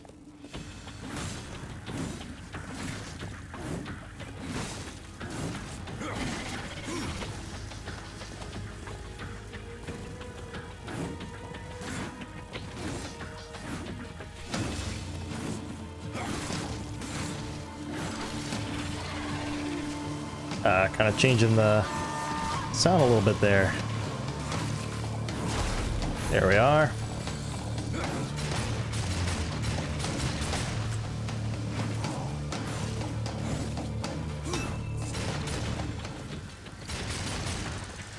Alright. Let's just go head back to Karn and then talk to him, and he'll tell us what carven stone is. I already know what it is, but Death doesn't, so gee, I wonder if that random golem arm is going to be important later.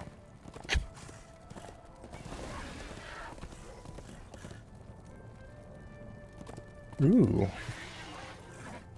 Rare to just get a loading screen. What of carven stone? That's what we call the Stone of Construct Sentinels, to be specific. A sad thing destroying what a maker works so hard to craft. But these days it must be done. You'll find the Construct Sentinels you need in the Lost Temple. Good luck to you. Alright. Didn't even need to go to the Drench Fort for more to do. But yeah, the last one, it's literally meant to be a quest you do as you go along. And you just kind of automatically get it from killing the enemies that you probably would normally kill anyway.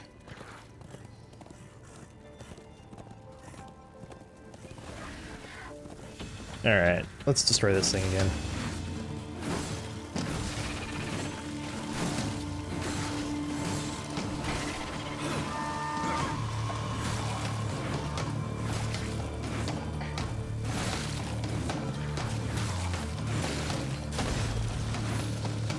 Alright, there goes that.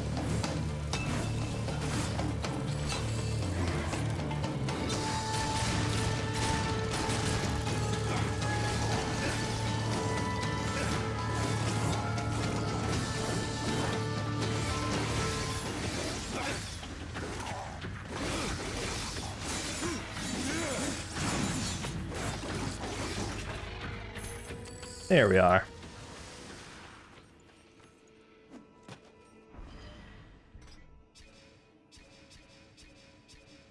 Yeah, pup? My dog just made a really cute noise. Oh, yeah.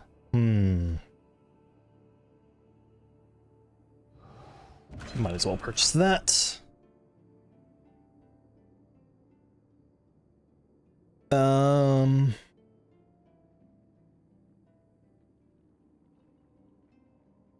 Oh, okay. So there's a default healing. I didn't know that was a default part of Teleport Slash. Okay. So it heals you for a portion of the damage you deal. Which is good to know. That's kind of the thing about both skill trees, is they both give you ways to heal yourself.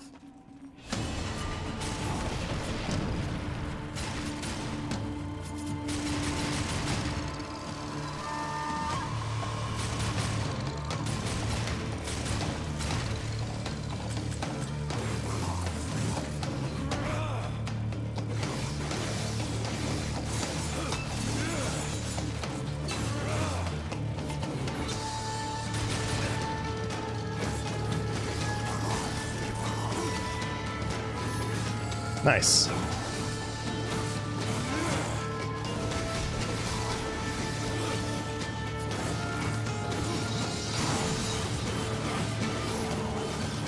Well, one of them died.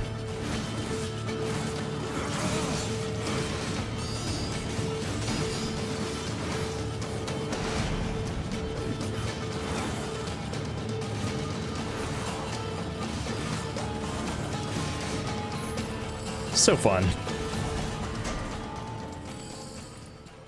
Simple and fun combat system.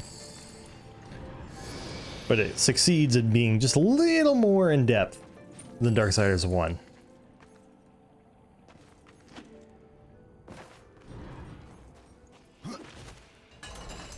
And now I never have to do that again.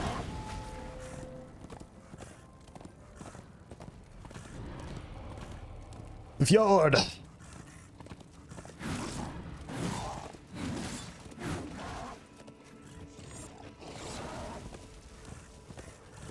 So that's a boatman coin that's actually pretty unique to get. First, let's talk to this guy. Oh, hello, Fleshly. Didn't see you there. I was going to ask who you are, or rather what. My name is Blackroot, and I am hungry. For what exactly? Only the finest stones. I have ways of attracting such morsels, but it has been centuries since any were in reach. I must wait here for my master. I will starve if someone doesn't help me. Your people stand on the brink of destruction, and you ask me to feed you? If it isn't too much trouble, take this. It will guide the stone to you, so you can bring it to me. Then I shall eat it with great pleasure, and I will reward you. So you bring him the stones, and he gives you permanent boosts to your stats, depending on what stones you feed him and in what order.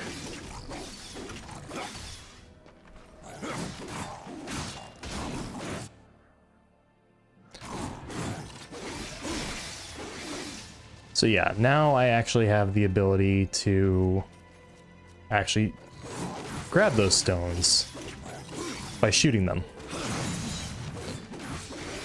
But yeah, if you see them and try to shoot them before talking to that guy, it doesn't work, which does kind of suck. So for this, you have to do that.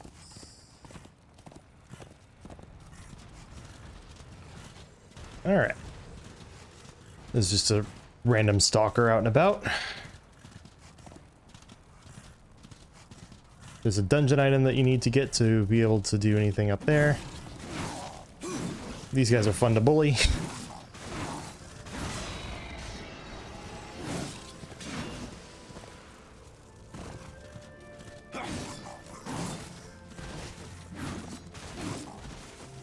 You can use teleport slash in this area to do a little sequence skip.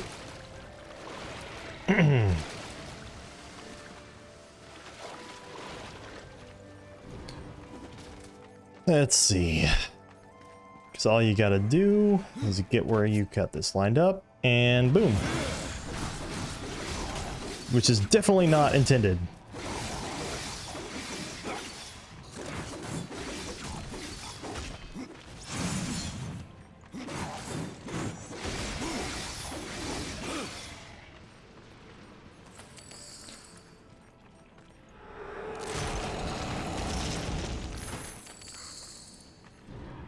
Sure. It's a pretty substantial increase in my defense.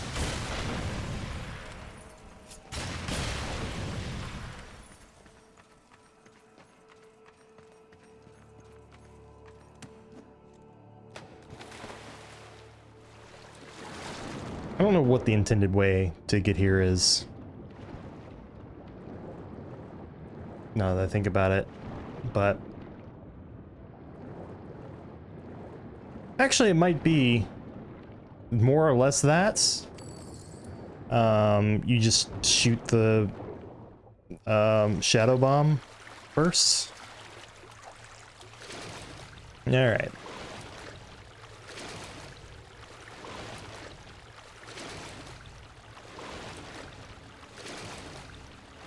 So Volgrim's over here. There's a puzzle in this spot that you literally can't do until like right before the end of the game, basically. See what Volgrim has to. Fresh merchandise.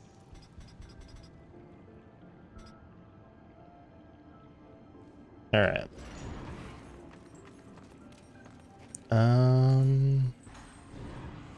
I think I'm not going to bother with this area until the end of the game, basically.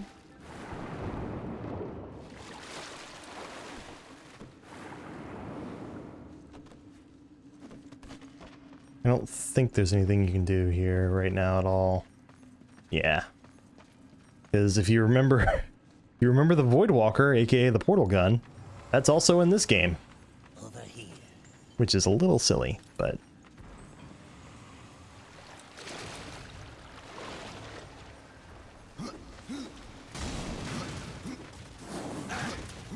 I forgot that was a thing you could do. Something's missing. We'll be back.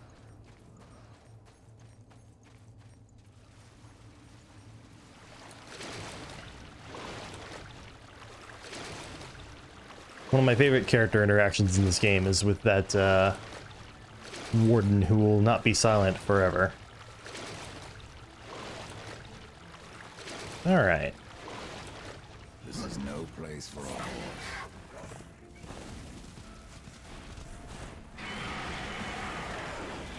See you, boys!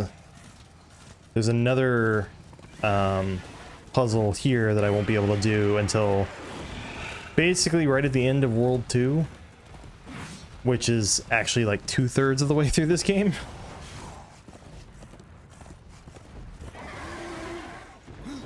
Because the third and fourth worlds are substantially smaller than the first two.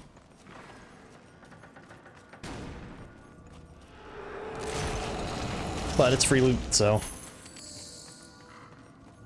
Free loot plus one of those stones again.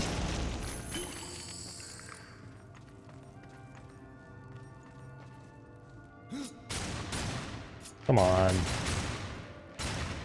Really? What were you shooting instead?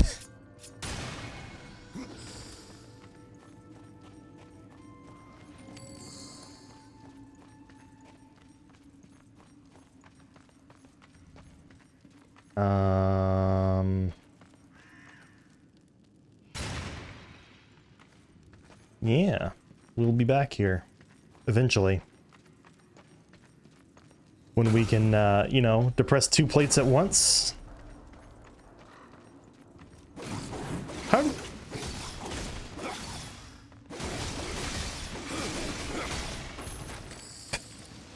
I was confused by that.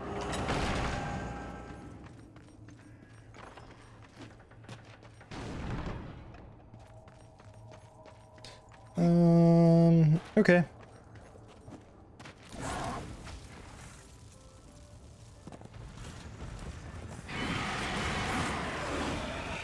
And we're just gonna go over here. Keeping my ears open because I know we're gonna pass by another one. Another stone, that is. Also, was there a boatman coin?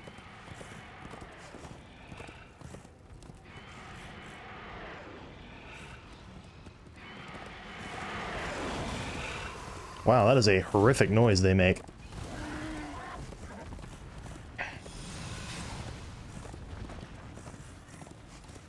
Okay, it should be around here somewhere. Hear it. There it is.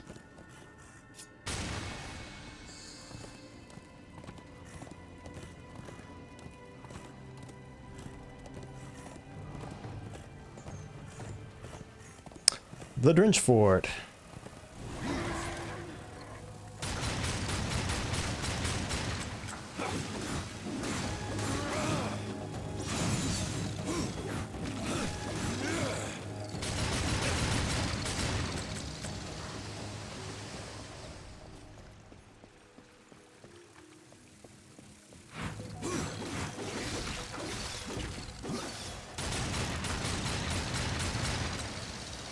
Yeah, Redemption's a little weird in this game, where it does more damage to very specific enemies, but isn't the strongest otherwise. Ooh, actually, I want to try something now. Okay, so you can't quite juggle them in the air like you can in Devil May Cry, but it is, it does slow their fall.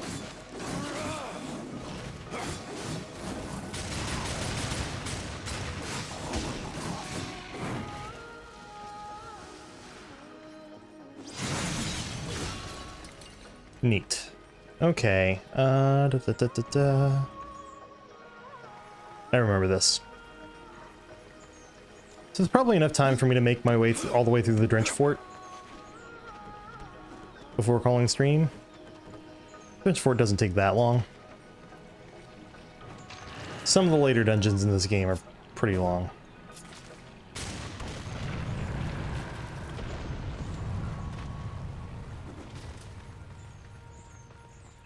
All right.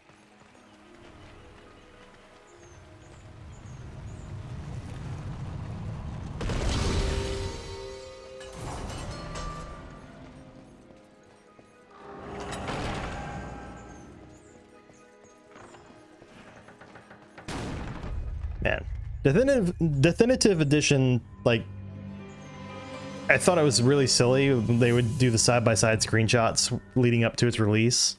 But I will say, the higher res textures do look quite nice.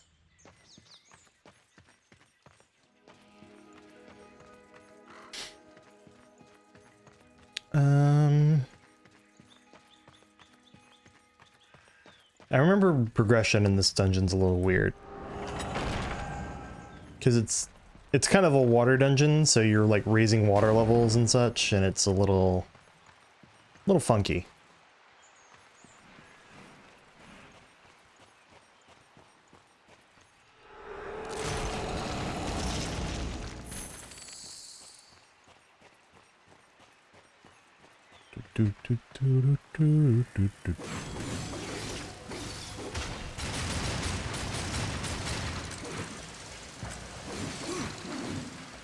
Okay. What's over there? Okay.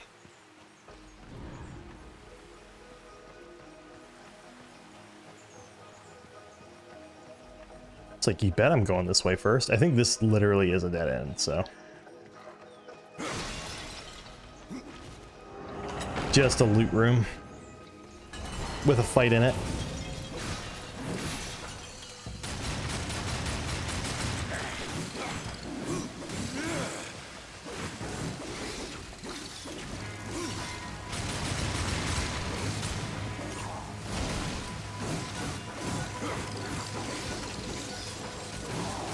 I should drink something before I die.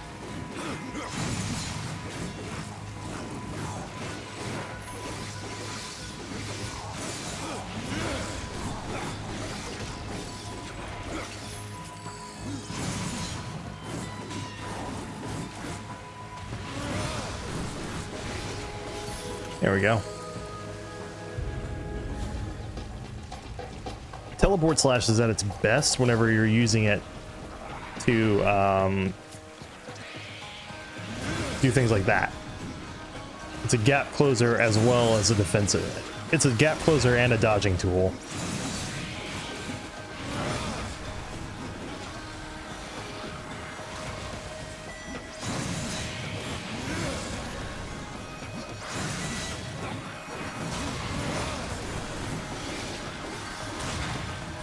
Okay, I keep dialing in combos when I should know that's not the thing you're supposed to do in this game.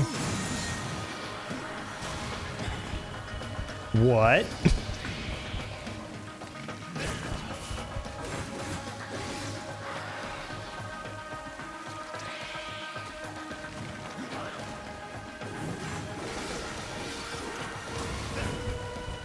Come on, game.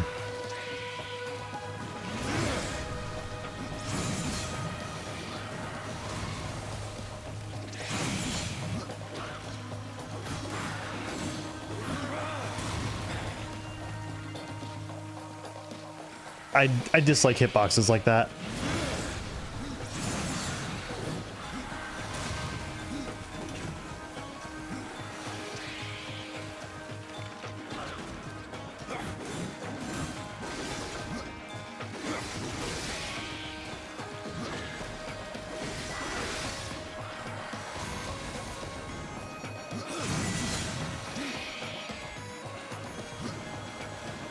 Okay. What are you doing?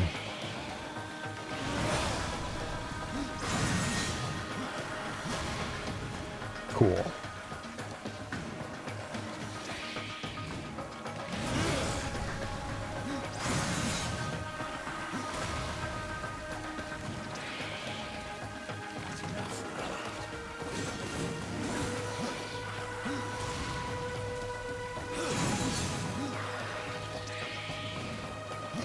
Touch the side.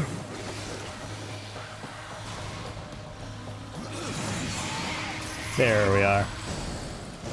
Whew. Yes, please.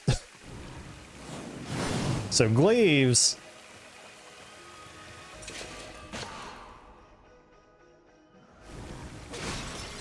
I think there are multiple.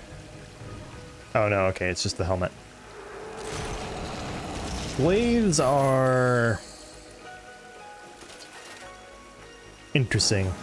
They've got this charge move.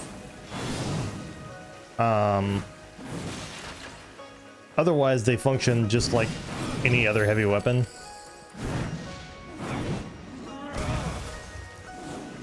That's kind of the main difference between a lot of the weapons, honestly, is like, what does the charge move do? Because like there are other like gauntlet style weapons that aren't that don't have a shield move. They have a different maneuver that they do. Huh?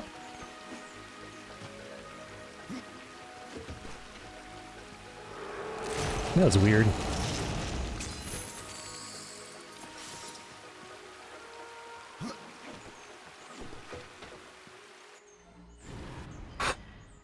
Okay.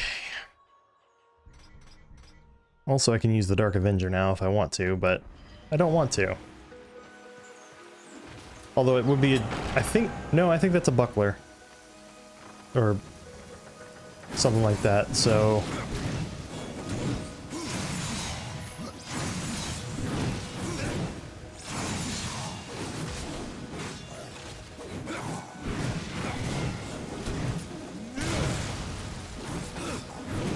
I will say, later on, hammers get...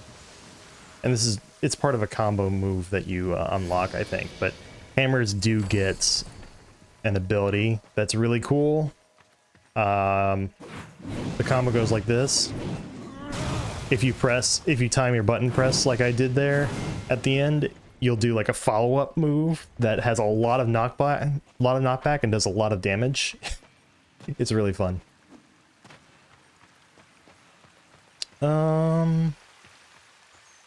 Let's go swimming first. Typically it's a good idea whenever you see an area that has a pool of water in it, like, let's take a dive first. Hey.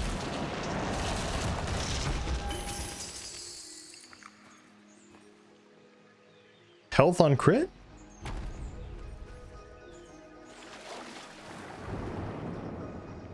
It's not a lot, but it's something. It's one thing that weapons... There are some perks on weapons that don't unlock until you reach a high enough level. One of them is literally just health steal.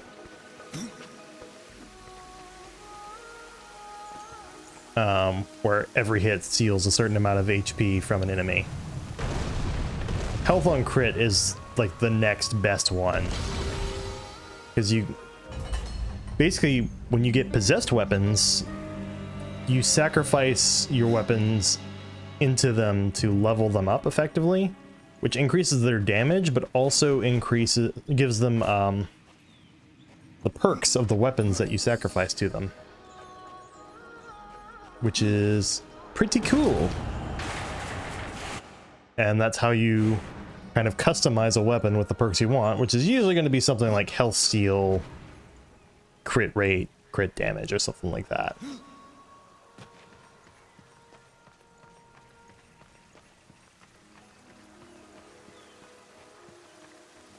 Unfortunately, I always ran into the issue where this game has just enough bugs in it that it'll crash, and items like that are really useful for like the Crucible, but if the Crucible tends to crash and ruin your run anyway, then it's like, you know.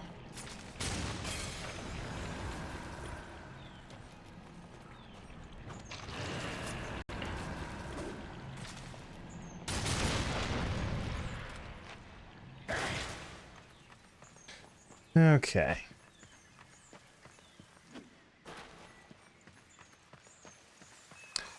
I think I recall what this one is like.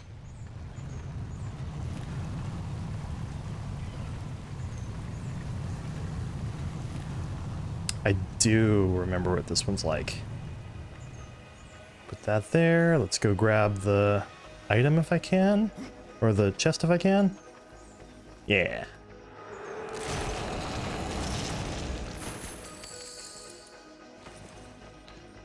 Grab it, sell it later. Get a little bit of money for it.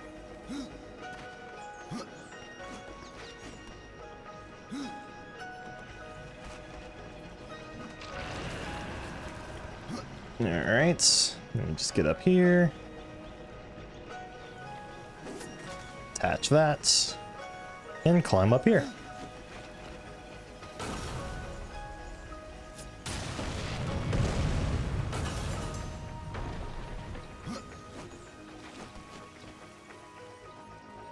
I do love this series, honestly. They really are quite good games. Even the third one that I know some people don't like as much and wasn't as well received. I thought the third one was still pretty good.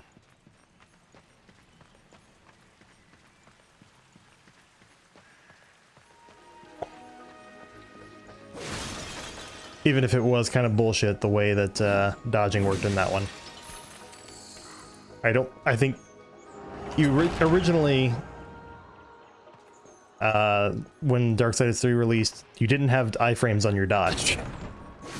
So they later updated the game to have a like classic playstyle versus whatever they named it playstyle, and the difference is basically whether you have iframes on your dodge.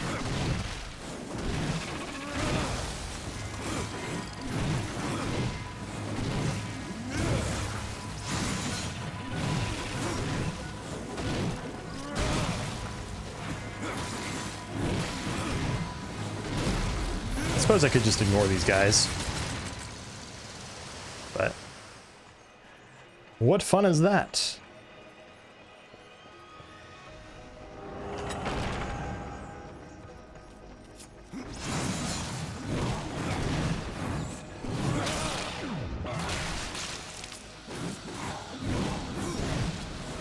I wonder if they tweaked the combat at all in Definitive Edition to give you more to give you like crit chance, or to increase the chances of an execution and things like that. Because I don't remember my first playthrough of the game seeing that many executions pop up. All right. And now we swim back.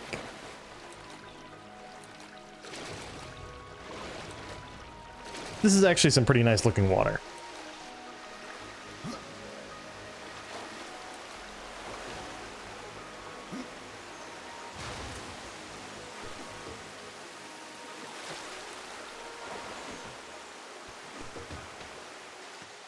Okay.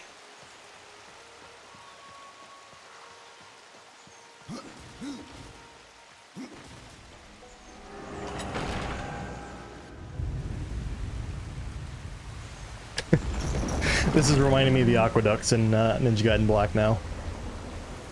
And Sigma.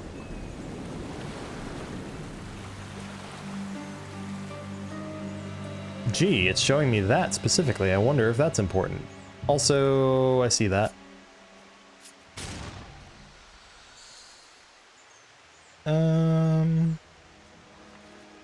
There's also... Oh, hello.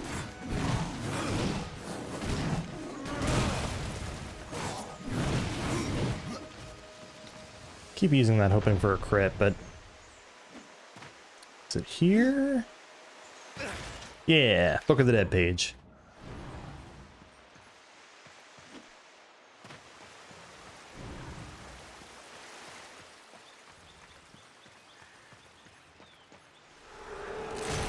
I think there's a boatman coin. There's another alcove on this side and it has a boatman coin, I think. Oh, there's the boatman coin.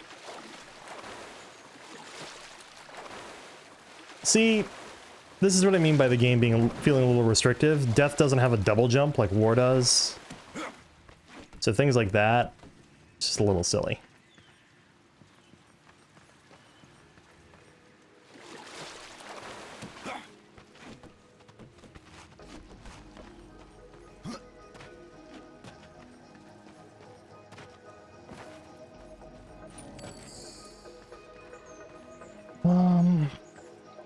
I believe there's another...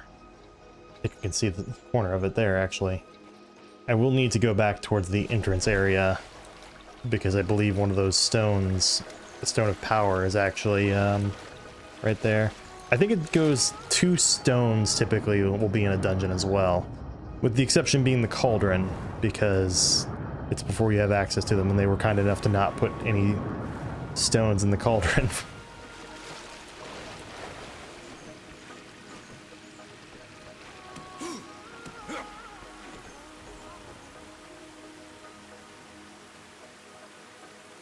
Patty's live?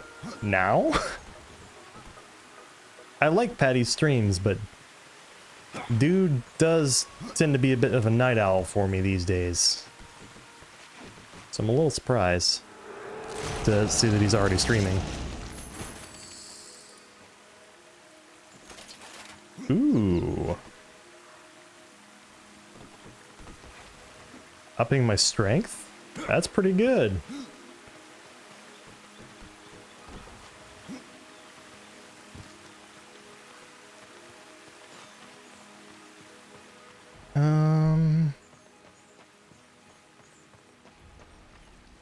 Okay. Totally not going to be fighting here, right? Ah, it's just another stalker.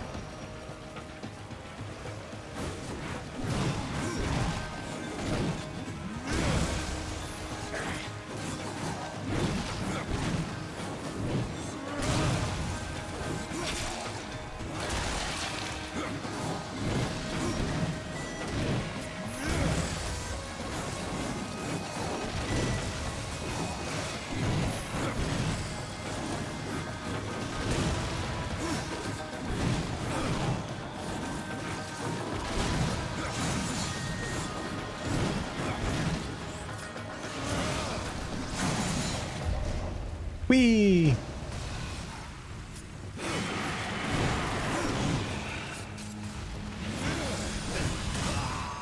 Oh, shit. Yeah, stalkers have this one particular move that is really powerful.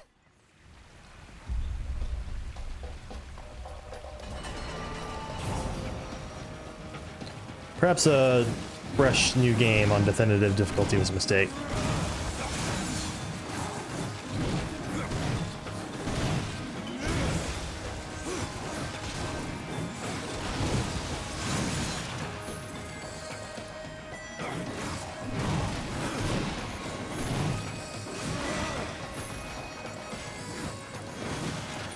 Oh, I'll take that.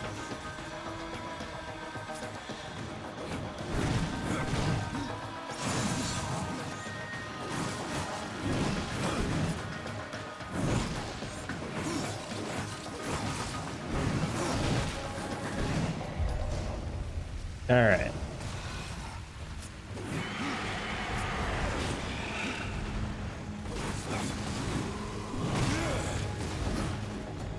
I need to get out of the way. I need to kill that stalker ASAP, or that, I don't even, prowler.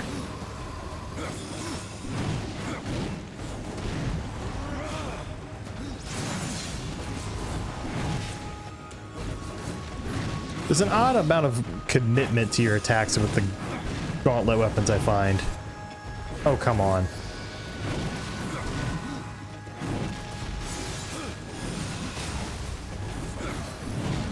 There we are.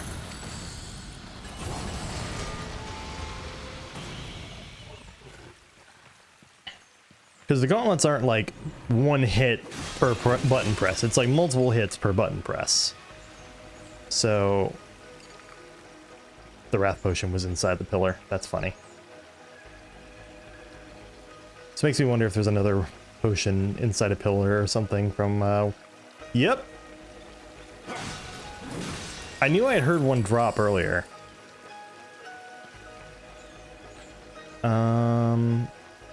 Isn't this just where I came from? Yeah, that's just where I came from.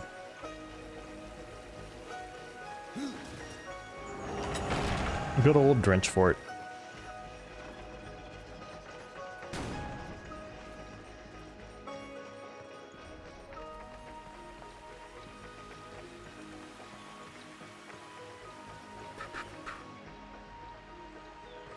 Let's see. Trying to remember how the progression in this area goes. I believe I will be heading that way. Yep. No other good choices, so.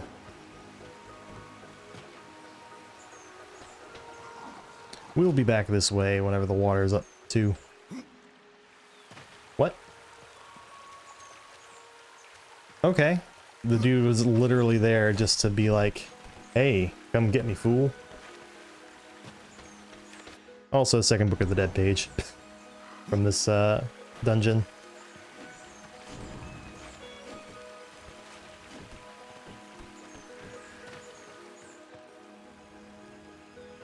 So this is the way you get back out. Ah, I'm dumb. There we go.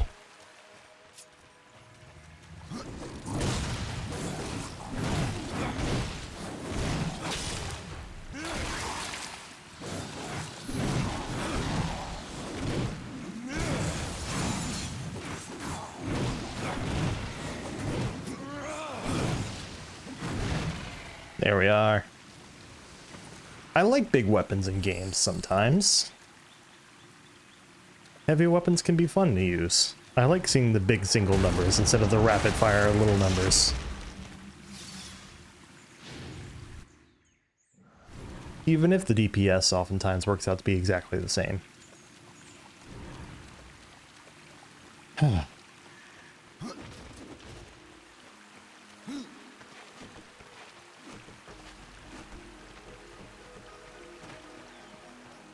What a great game.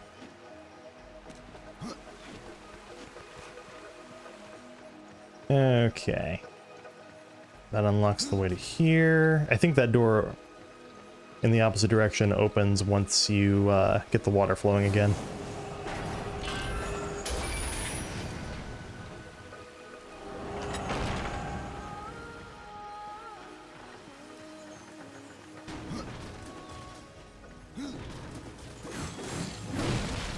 So the way it goes is you've got these two, kind of like a Hall of Balance-esque thing going on with all the water flowing into this central chamber, and then there's this final dam basically that lets you unlock the flow to end the dungeon.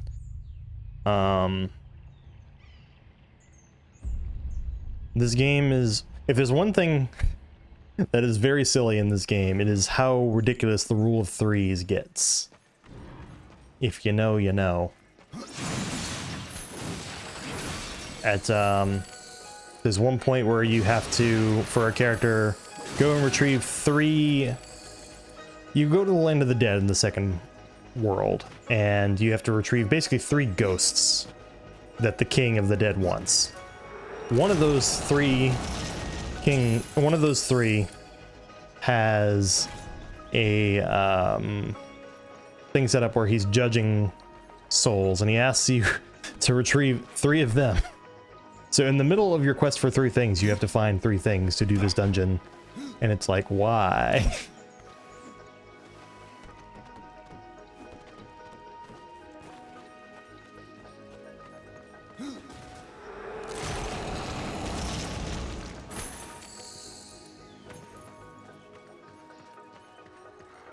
Okay.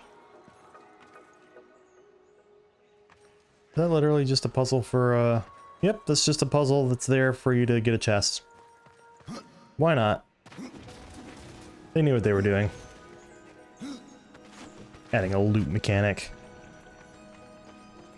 Which, hey, a loot mechanic in a game like this before Neo? Just saying.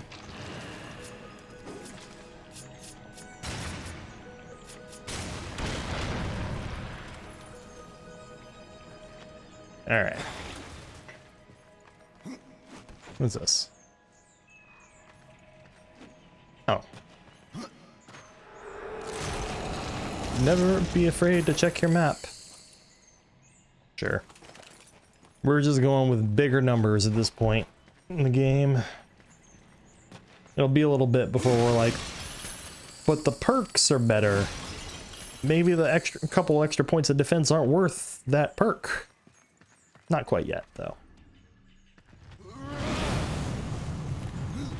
Yeah, that's a thing you can do, by the way.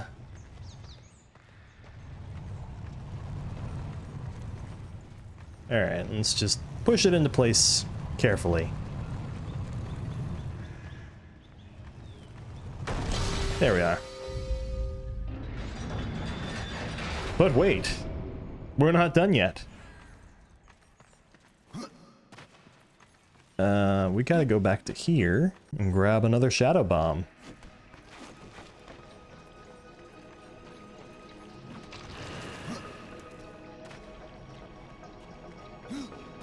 Later in the game, the puzzles do get a lot more complicated, and I'm sure that there are going to be some that I just don't remember solutions to.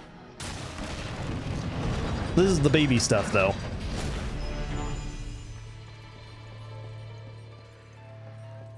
Whew.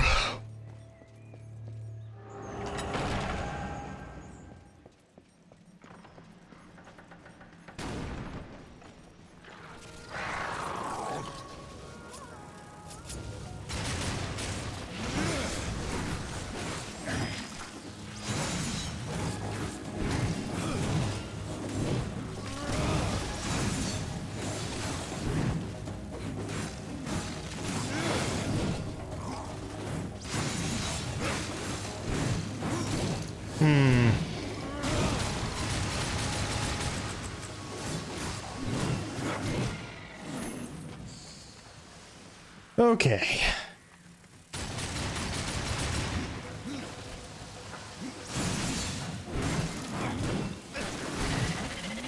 Starting to think maybe this is actually worth just leaving.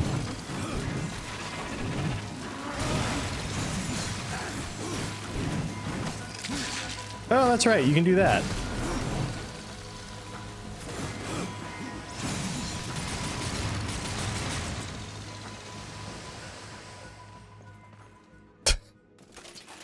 Gave me a better set of pauldrons. That's fun.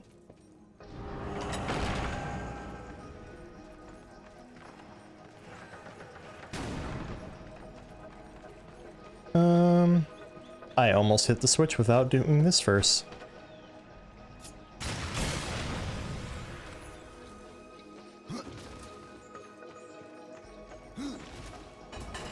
Hit the switch, pulled the lever. Same difference here.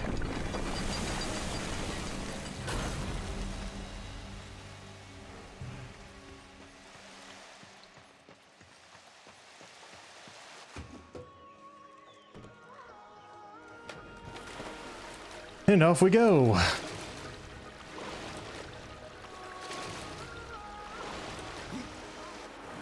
As water dungeons go, this is pretty alright, I think.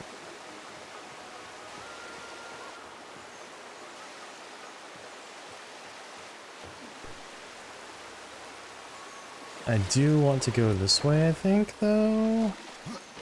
Although, actually, now that I think about it, I probably... Yeah, I already collected the Book of the Dead page, which would be the main reason you do this.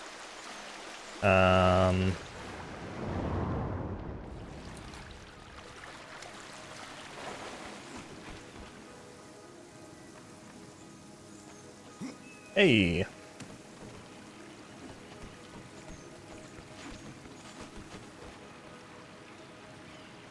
I don't remember this. That's right. This room only had the skeleton key in it before.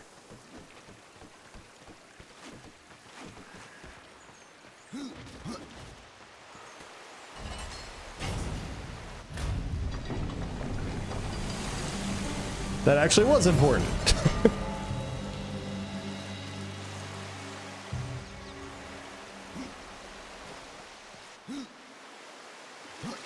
Accidentally doing the correct thing for progression over here.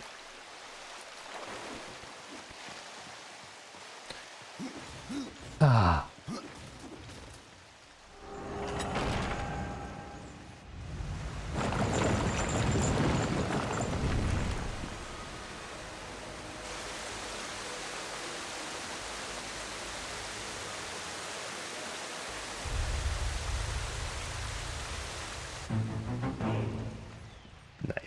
Alright, so that's the direction I'm going.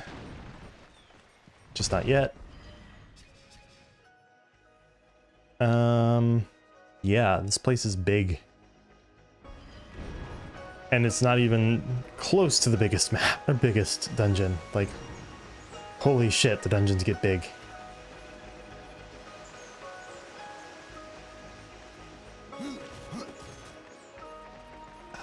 Where is that? I know that one of those stones is there. Very nice.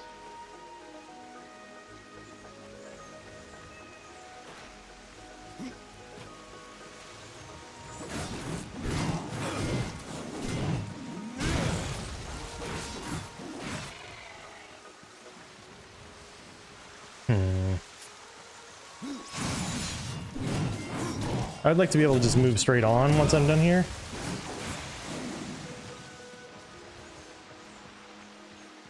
So...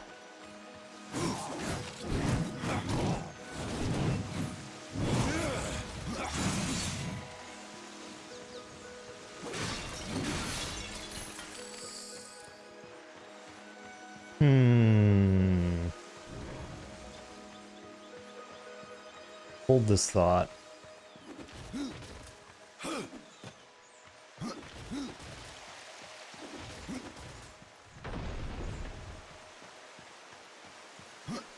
I really thought that this guy had...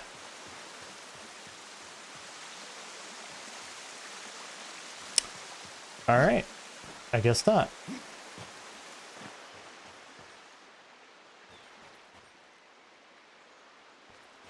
I'm listening to the ambient noises to try to help myself about a bit here, but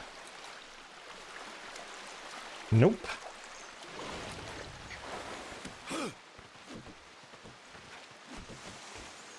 Okay, let's head on through.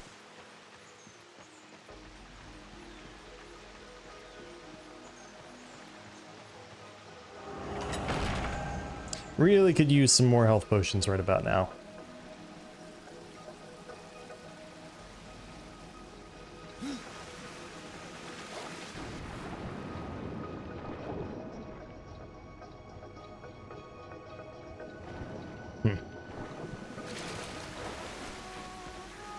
That's right, you can come in here. This door isn't unlocked. You can come in here before raising the water, but... Alright, boss time.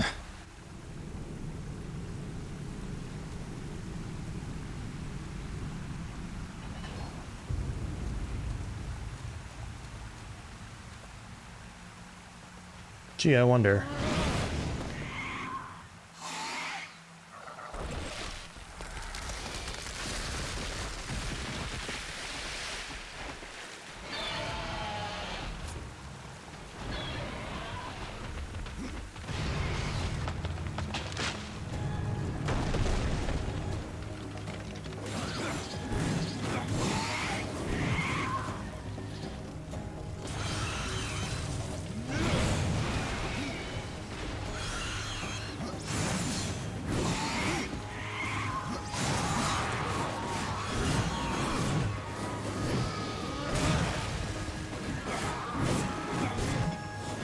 Okay, so that's about 4 phases, maybe 5 if I'm unlucky. Ah, come on. Not if unlucky shit like that keeps happening to me.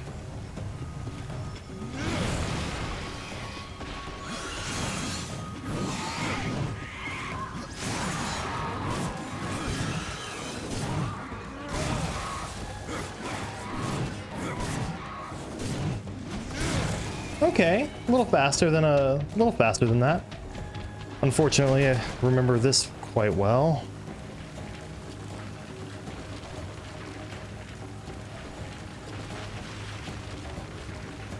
I very much remember how to dodge these.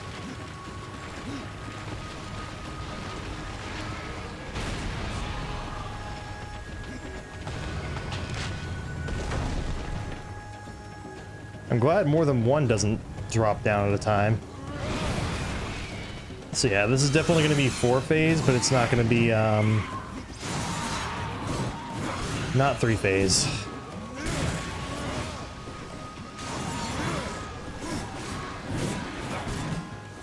If only. Now I gotta deal with this again.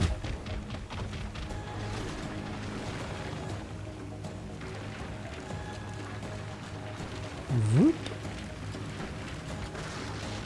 Whoop. Whoop.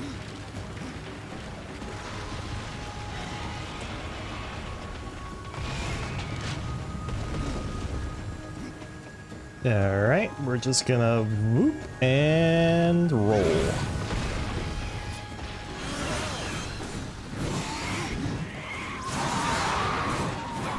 Wonder why I didn't try that earlier. Maybe I should have used teleport slash to help with closing the gap, and maybe I could have gotten the 3-phase. Nasty.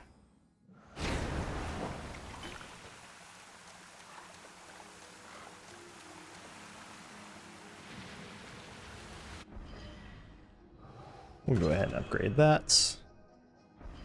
Only problem with the Harbinger tree, I find, is it doesn't encourage you to beef up your Reaper form very much.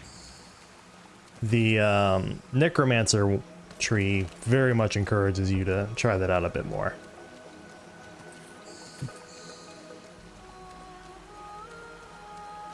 Oh yeah, we also got a new weapon, which we can't use yet because it's too high level. Level 7 weapon, but strength up, critical chance up, critical damage up. That's pretty strong. That's probably going to be stronger than anything around that level for quite a while. I forgot that you can just swim around in this.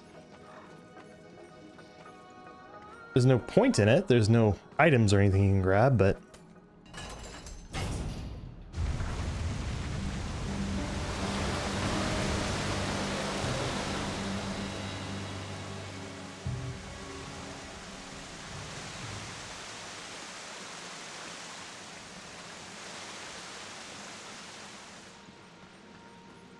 Alright.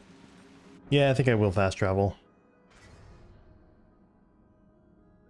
We want to go to Tristone.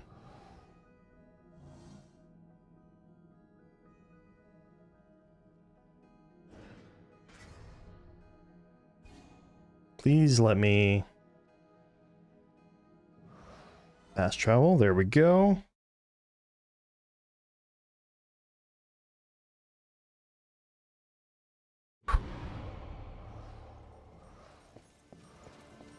Also, we're high enough level now that I might try the duel.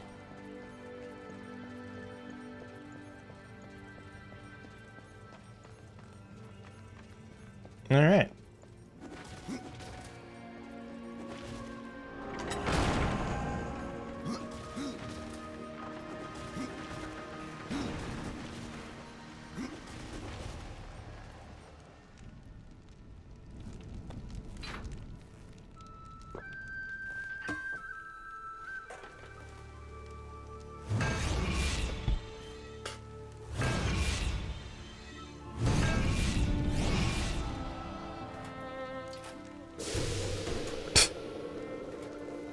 Thunk. It is finished then, at long last. Death, this is a Maker's key, and you had best take it now, before I come to my senses. You seem more likely to lose them, old one. A problem, aye. But there is also a solution. The Guardian. Meant to be our greatest weapon, and capable of clearing the forest around the tree. But an earthquake drove us from the foundry, and now I fear something else roams within. The Guardian was never finished. If the Guardian is your masterwork, how am I to complete him? In the forest lies another construct, one of the few remaining who have not fallen to corruption. He is not as vast as the Guardian, but his heart is strong. Seek him out, and he will guide you to the foundry. There, you may activate the Guardian using the Maker's key. All right. Constructs are awakened by a key. Aye. Constructs do not have a soul like you or I. Not until that soul is given. This key unlocks the stone and prepares it for the ebb and flow of a Maker's life force. In fact, it will bring to life most any construct you find in the realm. And what makes you think I have a soul, or what? Isn't that what troubles you? Ha! How will I know when I've found this construct? Constructs are beings of boulder and stone, animated by a Maker's life force.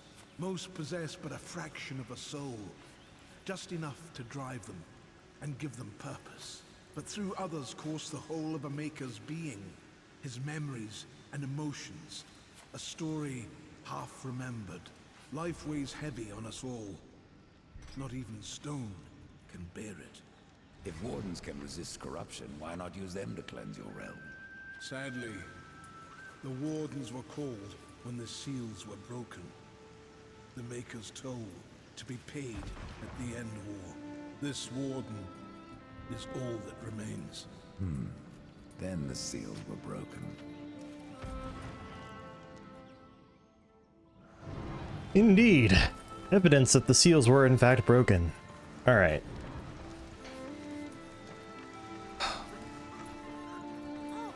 It's you, horseman. May the Maker's forge light your way. I don't remember if, you can... Let's find out. The forge blazes again, Ryder, thanks to you. But that's no excuse to hang about. Have you not a construct to awaken? I'm sure this key is special. Valus doesn't seem so impressed. Aye. He mourns the loss of his friend. Valus had a friend? Och, aye. His great hammer, Splinterbone. It felled many a giant. But Valus lost it in a dungeon west of here, and it weighs heavy upon him. If you can find Splinterbone and return it to my brother, you will earn his gratitude. Mayhaps the forging of a proper weapon. What was Valus doing in a dungeon? We hoped to restore the shattered forge within, but it was corrupted and overrun by the sea, vermin. We barely escaped with our lives, no thanks to Khan. You let that pup guide you? Aye. At the time we did not see the harm, but Karn would do anything to prove himself. I fear one day he will go too far. Why use a key to awaken the constructs? Spirit doesn't pass through stone, unless you carve a channel for it. That's what the key is for. It's sharp enough Man, to what's slide going on through with the stuff alive. pixelation? Be careful where you point it. Valus has been busy. There are new items.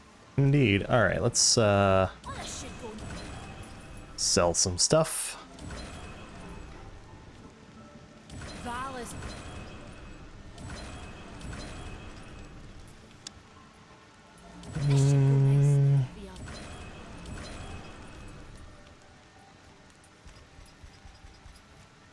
Alright, sell that.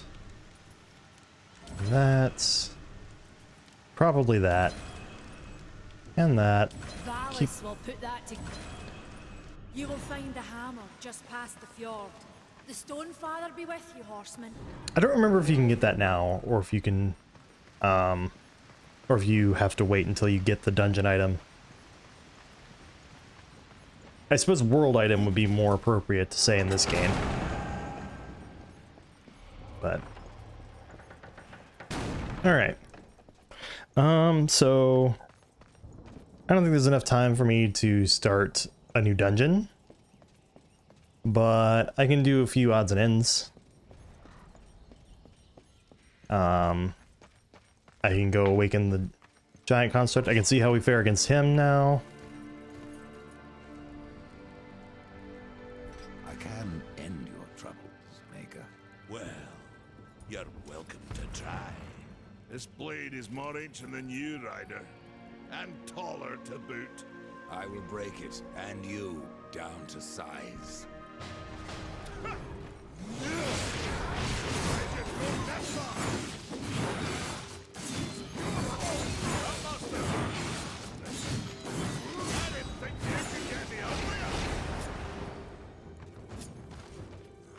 And there we go. Well, a battle won should never go unrewarded. That's an easy way to do it. You got lucky. Mayhaps I am too old to do this. Age isn't everything. So, you can fight an old warrior, but to earn your name, you'll have to do better than that. Baethir, Echidna, Argyll, these are what we makers call death. You kill them all, and mayhaps I will grant you are the true Reaper. Sounds like a challenge. If I'm to be your executioner, I would hear more of those that I'm to kill. I will tell you what I know. Where can I find Baethir? Baethir and her kind once ranged across the Forge lands, hunting us like cattle as we made this world our home. One by one, we hunted down and slayed the fell beasts. But Baethir, she made herself a deep burrow and slithers out only to feed. I only know that she's a beast of fire and smoke, and that she's made her lair beneath the earth. What of Gorwood? Once, Gorwood was a friend to my people. Then why seek my aid? Corruption has taken our forest, and Gorwood is a being of that old wood. Where one goes, so goes the other. Gorwood is filthy with corruption. He must be put down. And I know the name Echidna. Why do you seek her death? An old debt, forged before your time. All know the Shadow Realm of Echidna. Why do you not travel there and kill her? I have tried, only to find her realm in chaos. The Spider Lords had bathed her throne in blood, and Echidna was nowhere in sight. I spent years following her trail to the realm of the dead. Then, all this happened. I returned home to my people, and left old debts unpaid. Yeah. Tell me about Argyll. Ah, a madman, a beast in need of killing. I had sight on the deed myself, when the current Lord of Bones rose up and defeated the mad king of the undead. Then Argyll is no more. My bones have always told me otherwise. The old king lives. I'm sure of it. So Argyll is like a right before end game kind of boss. Echidna you fight while playing through the main story. Gorwood I want to wait until like level 10. And Baethir is like a level 15. So yeah.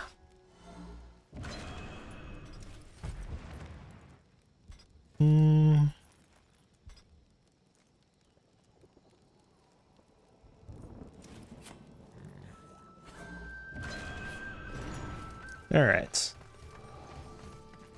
I'm actually waiting on my wife to text me for our shopping list, but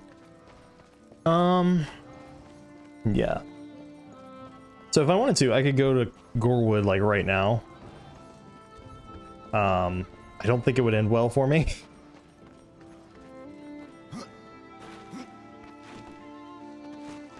I do need to find Karn.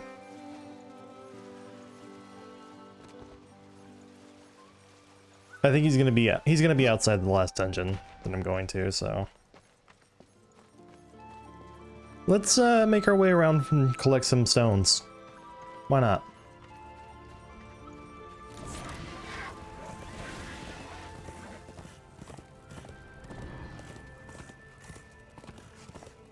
Oh man, I never took a moment to look past the border of this area and into the skybox in the background. That's pretty neat. Wish it was a little higher res, but it could be worse.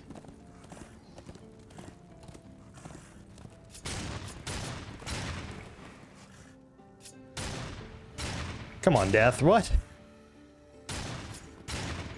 What is this nonsense?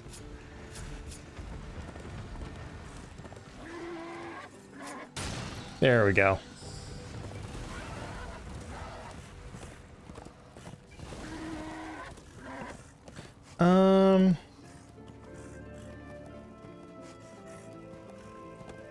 I'll head there manually. I was trying to think if I should, well, I'm heading towards the silence, that, big construct that we couldn't do anything with at first. Just now we can. I don't remember if there are any of those stones that we can get here. No, well, it's not that big of a time sink if we are... if there's nothing here to grab.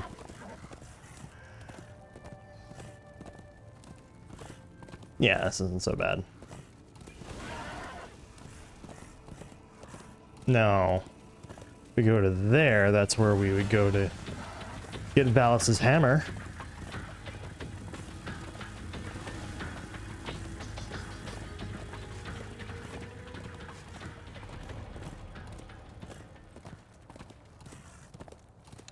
Into the fjord.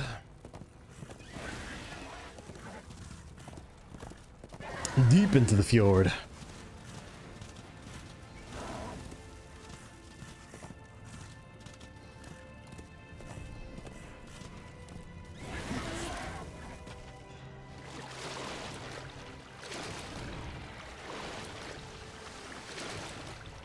Did one of them just drown itself? I think one of the I think one of the prowlers drowned itself.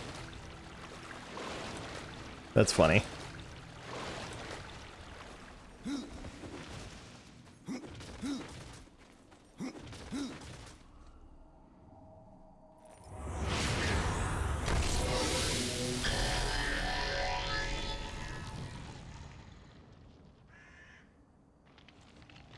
And there we go. Who disturbs my sleep? A fleshling in the Forge Lands. You have the look of neither angel nor demon. When last I wrote, they were the children of creation. But your kind, I do not recognize. How long have you been sleeping? How long? That I do not know. But I seem to be half my normal stature. The construct sleep, the stone wonders. Perhaps you might find my wayward self and return it to me. How can I do that? Take this. A piece of me to awaken the old stone and remind it of life. What should I call you? Aura is what I was called in flesh, but in stone, I have no name. Alright. Wow, another level up. Oh, 3 skill points? Hell yeah.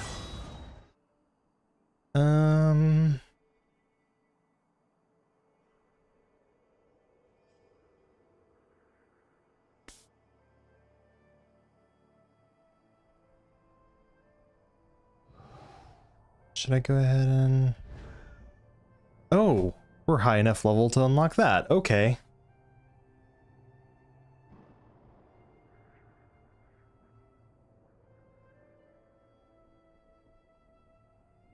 Neat. I think let's unlock the second ability. Harvest. And that can be that. So it's just a giant spinning slash, basically. You know, it's alright.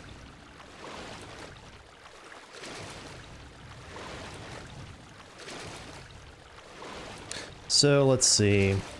Boron's missing body parts. I know there's one further along that way. I don't remember if there's one over here.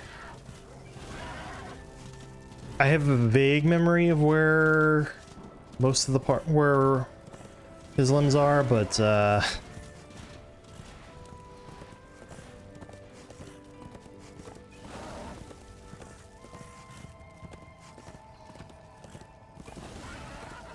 think there was one around here somewhere. Was it this way?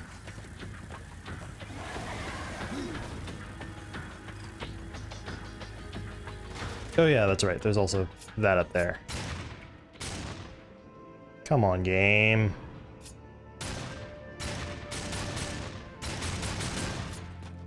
Really?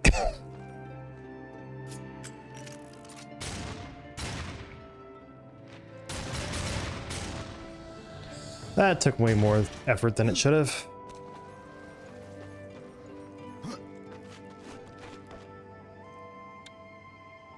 I think if I were to go into here, it would tell me you do not have the equipment to complete this dungeon. I'm going to immediately turn around, but...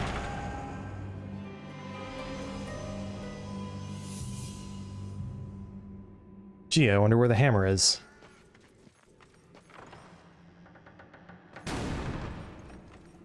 Okay, it doesn't tell me that. For some reason I remember that being a thing. Oh well, doesn't matter.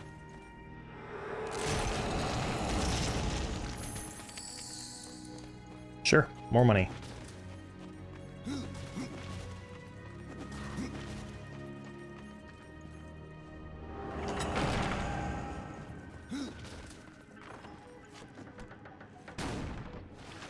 Oh, hello. Serendipity. Didn't mean to find that.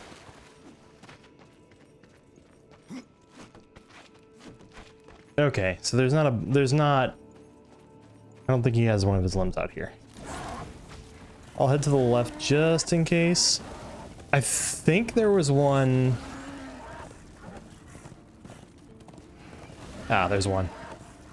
There's one here. There's one further towards the Drench Fort, I think.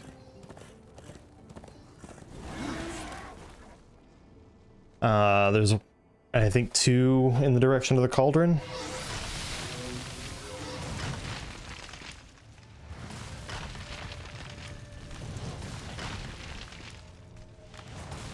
Very good.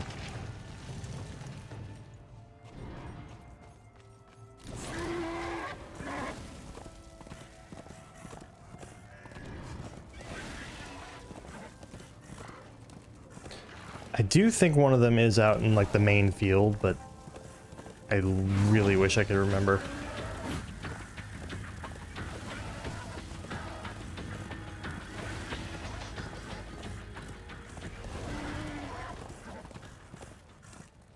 Alright, I know another one is going to be out. I continue along here. We ran over its tail. Beautiful.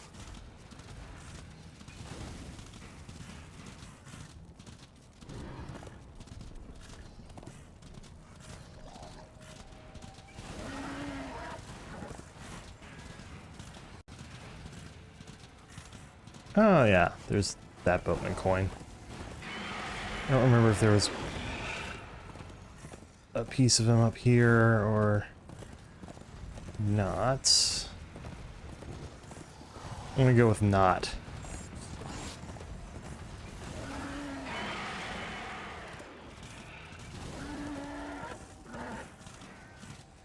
Don't know that I want that badly enough. Ah, there we go.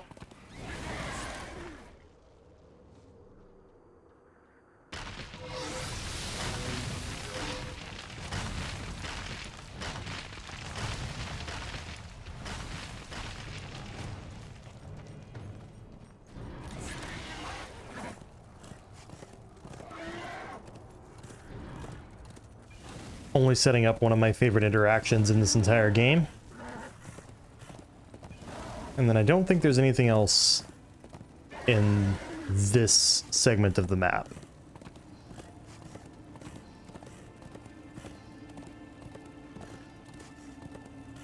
Because, like, here's the Drench Fort, and...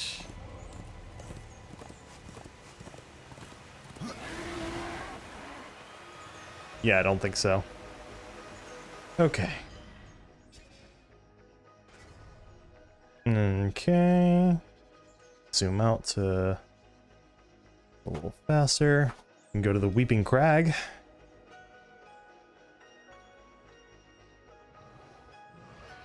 I keep pressing the wrong button. Nope. What game has me trained to think that Y would be the fast travel button, I wonder?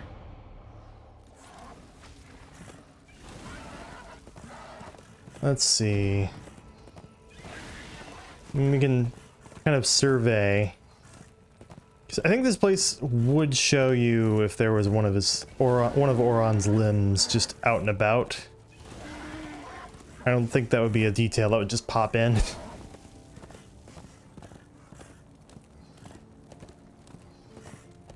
Okay, yeah, no. Not here.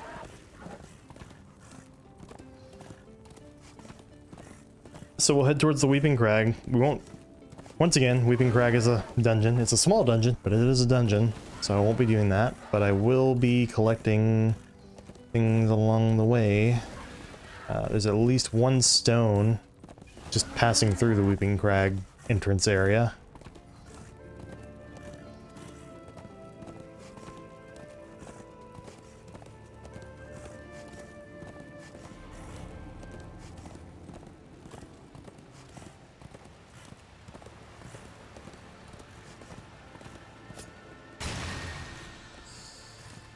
There we are.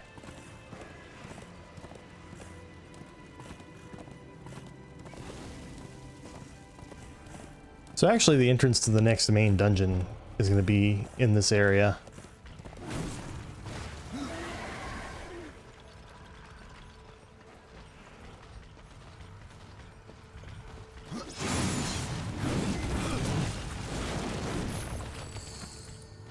There's something kind of fun about him destroying them with a kick.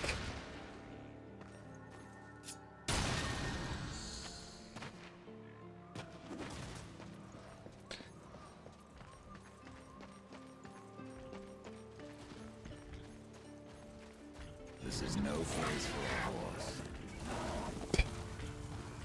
Well timed.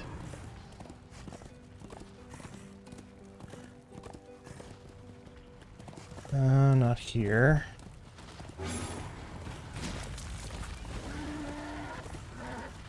Go ahead and stick to the right so that we're just sticking with the areas we've already been through. This is kind of the whole point here, is to mop up.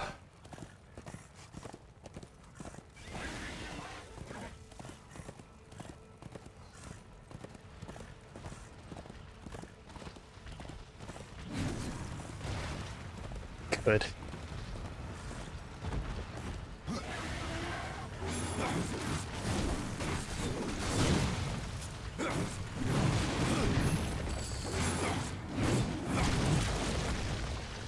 Well, at least I don't take much damage.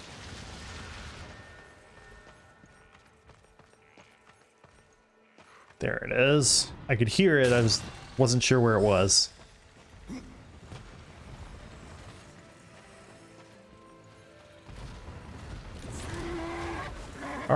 Already at 8 of 34.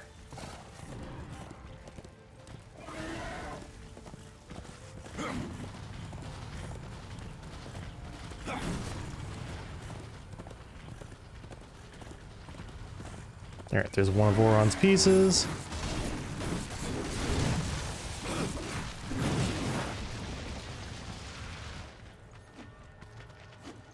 I can hear it already.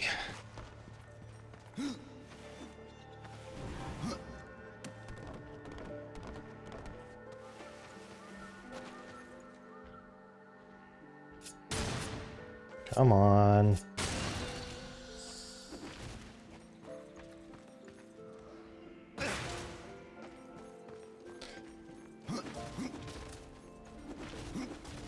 So then there's this piece, and there's one more piece further up.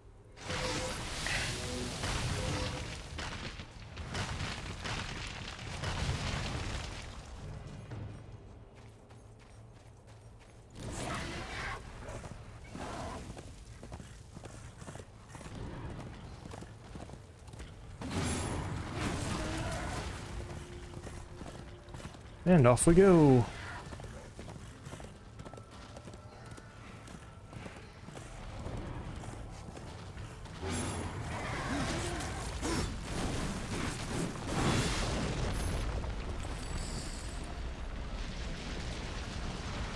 That's weird. The way he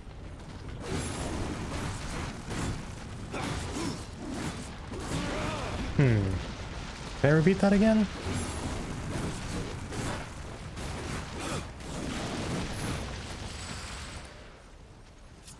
What is the input there?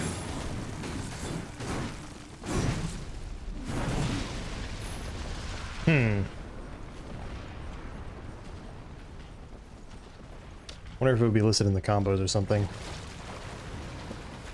And down we go.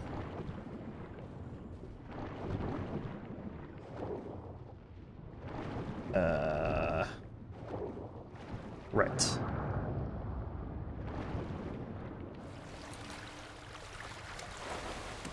Deep enough that death should be getting the bends. Got it.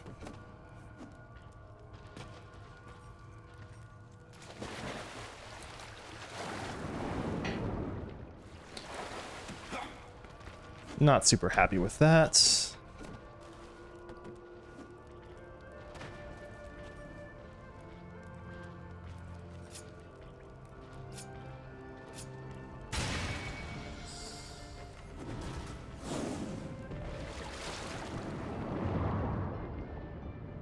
Alright, let's go grab Goron's last missing piece.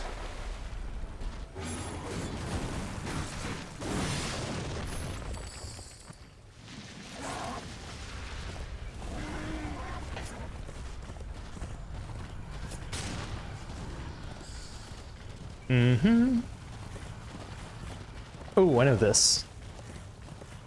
This is not the direction I want to be going, however...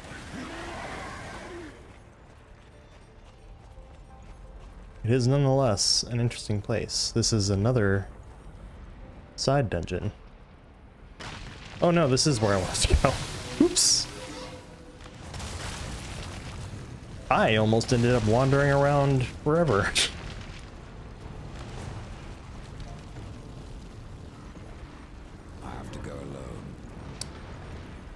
That would have been a shame.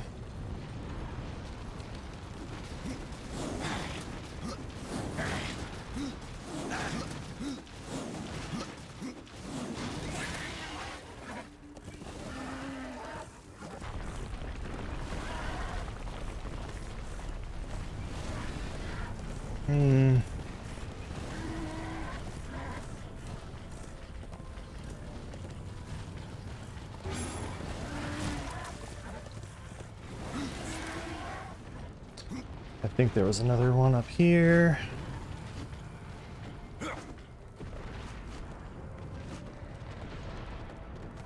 Yep.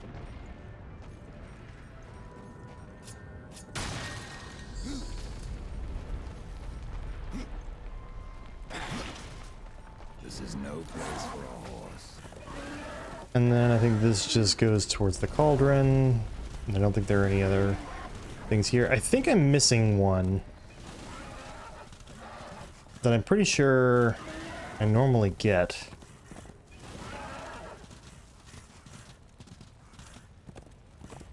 Alright, let's just go ahead and turn around.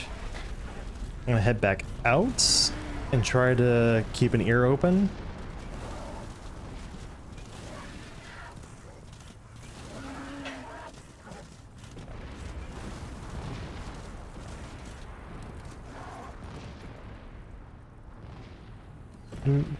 Go ahead and respond to my life since I can play this one-handed right now.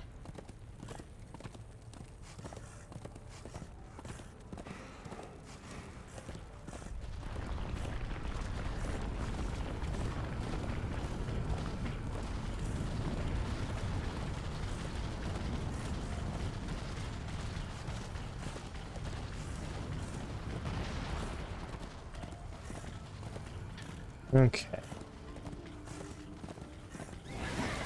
So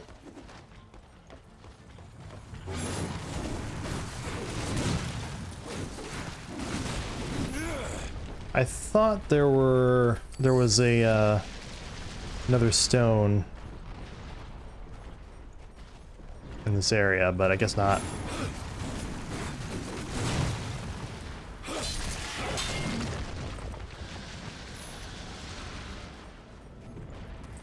Okay. In that case... Oh.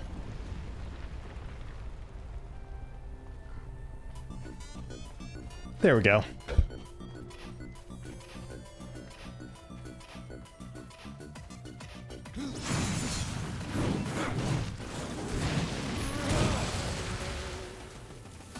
I accidentally stopped my audio. Oh, here's what harvest looks like.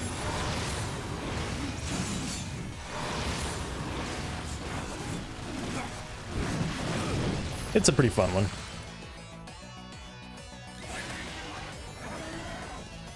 All right, so I think next time I'll continue through, and then I'll actually, I think next time I will start with talking to Oron, because I think he gives you a quest that you can do right away.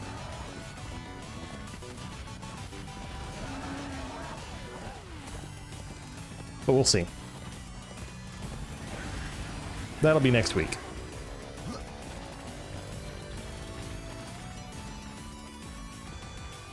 So far, I'm not regretting picking this difficulty.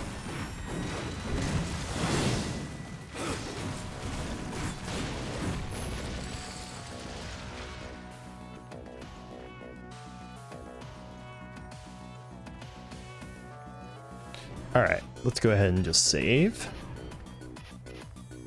Ooh.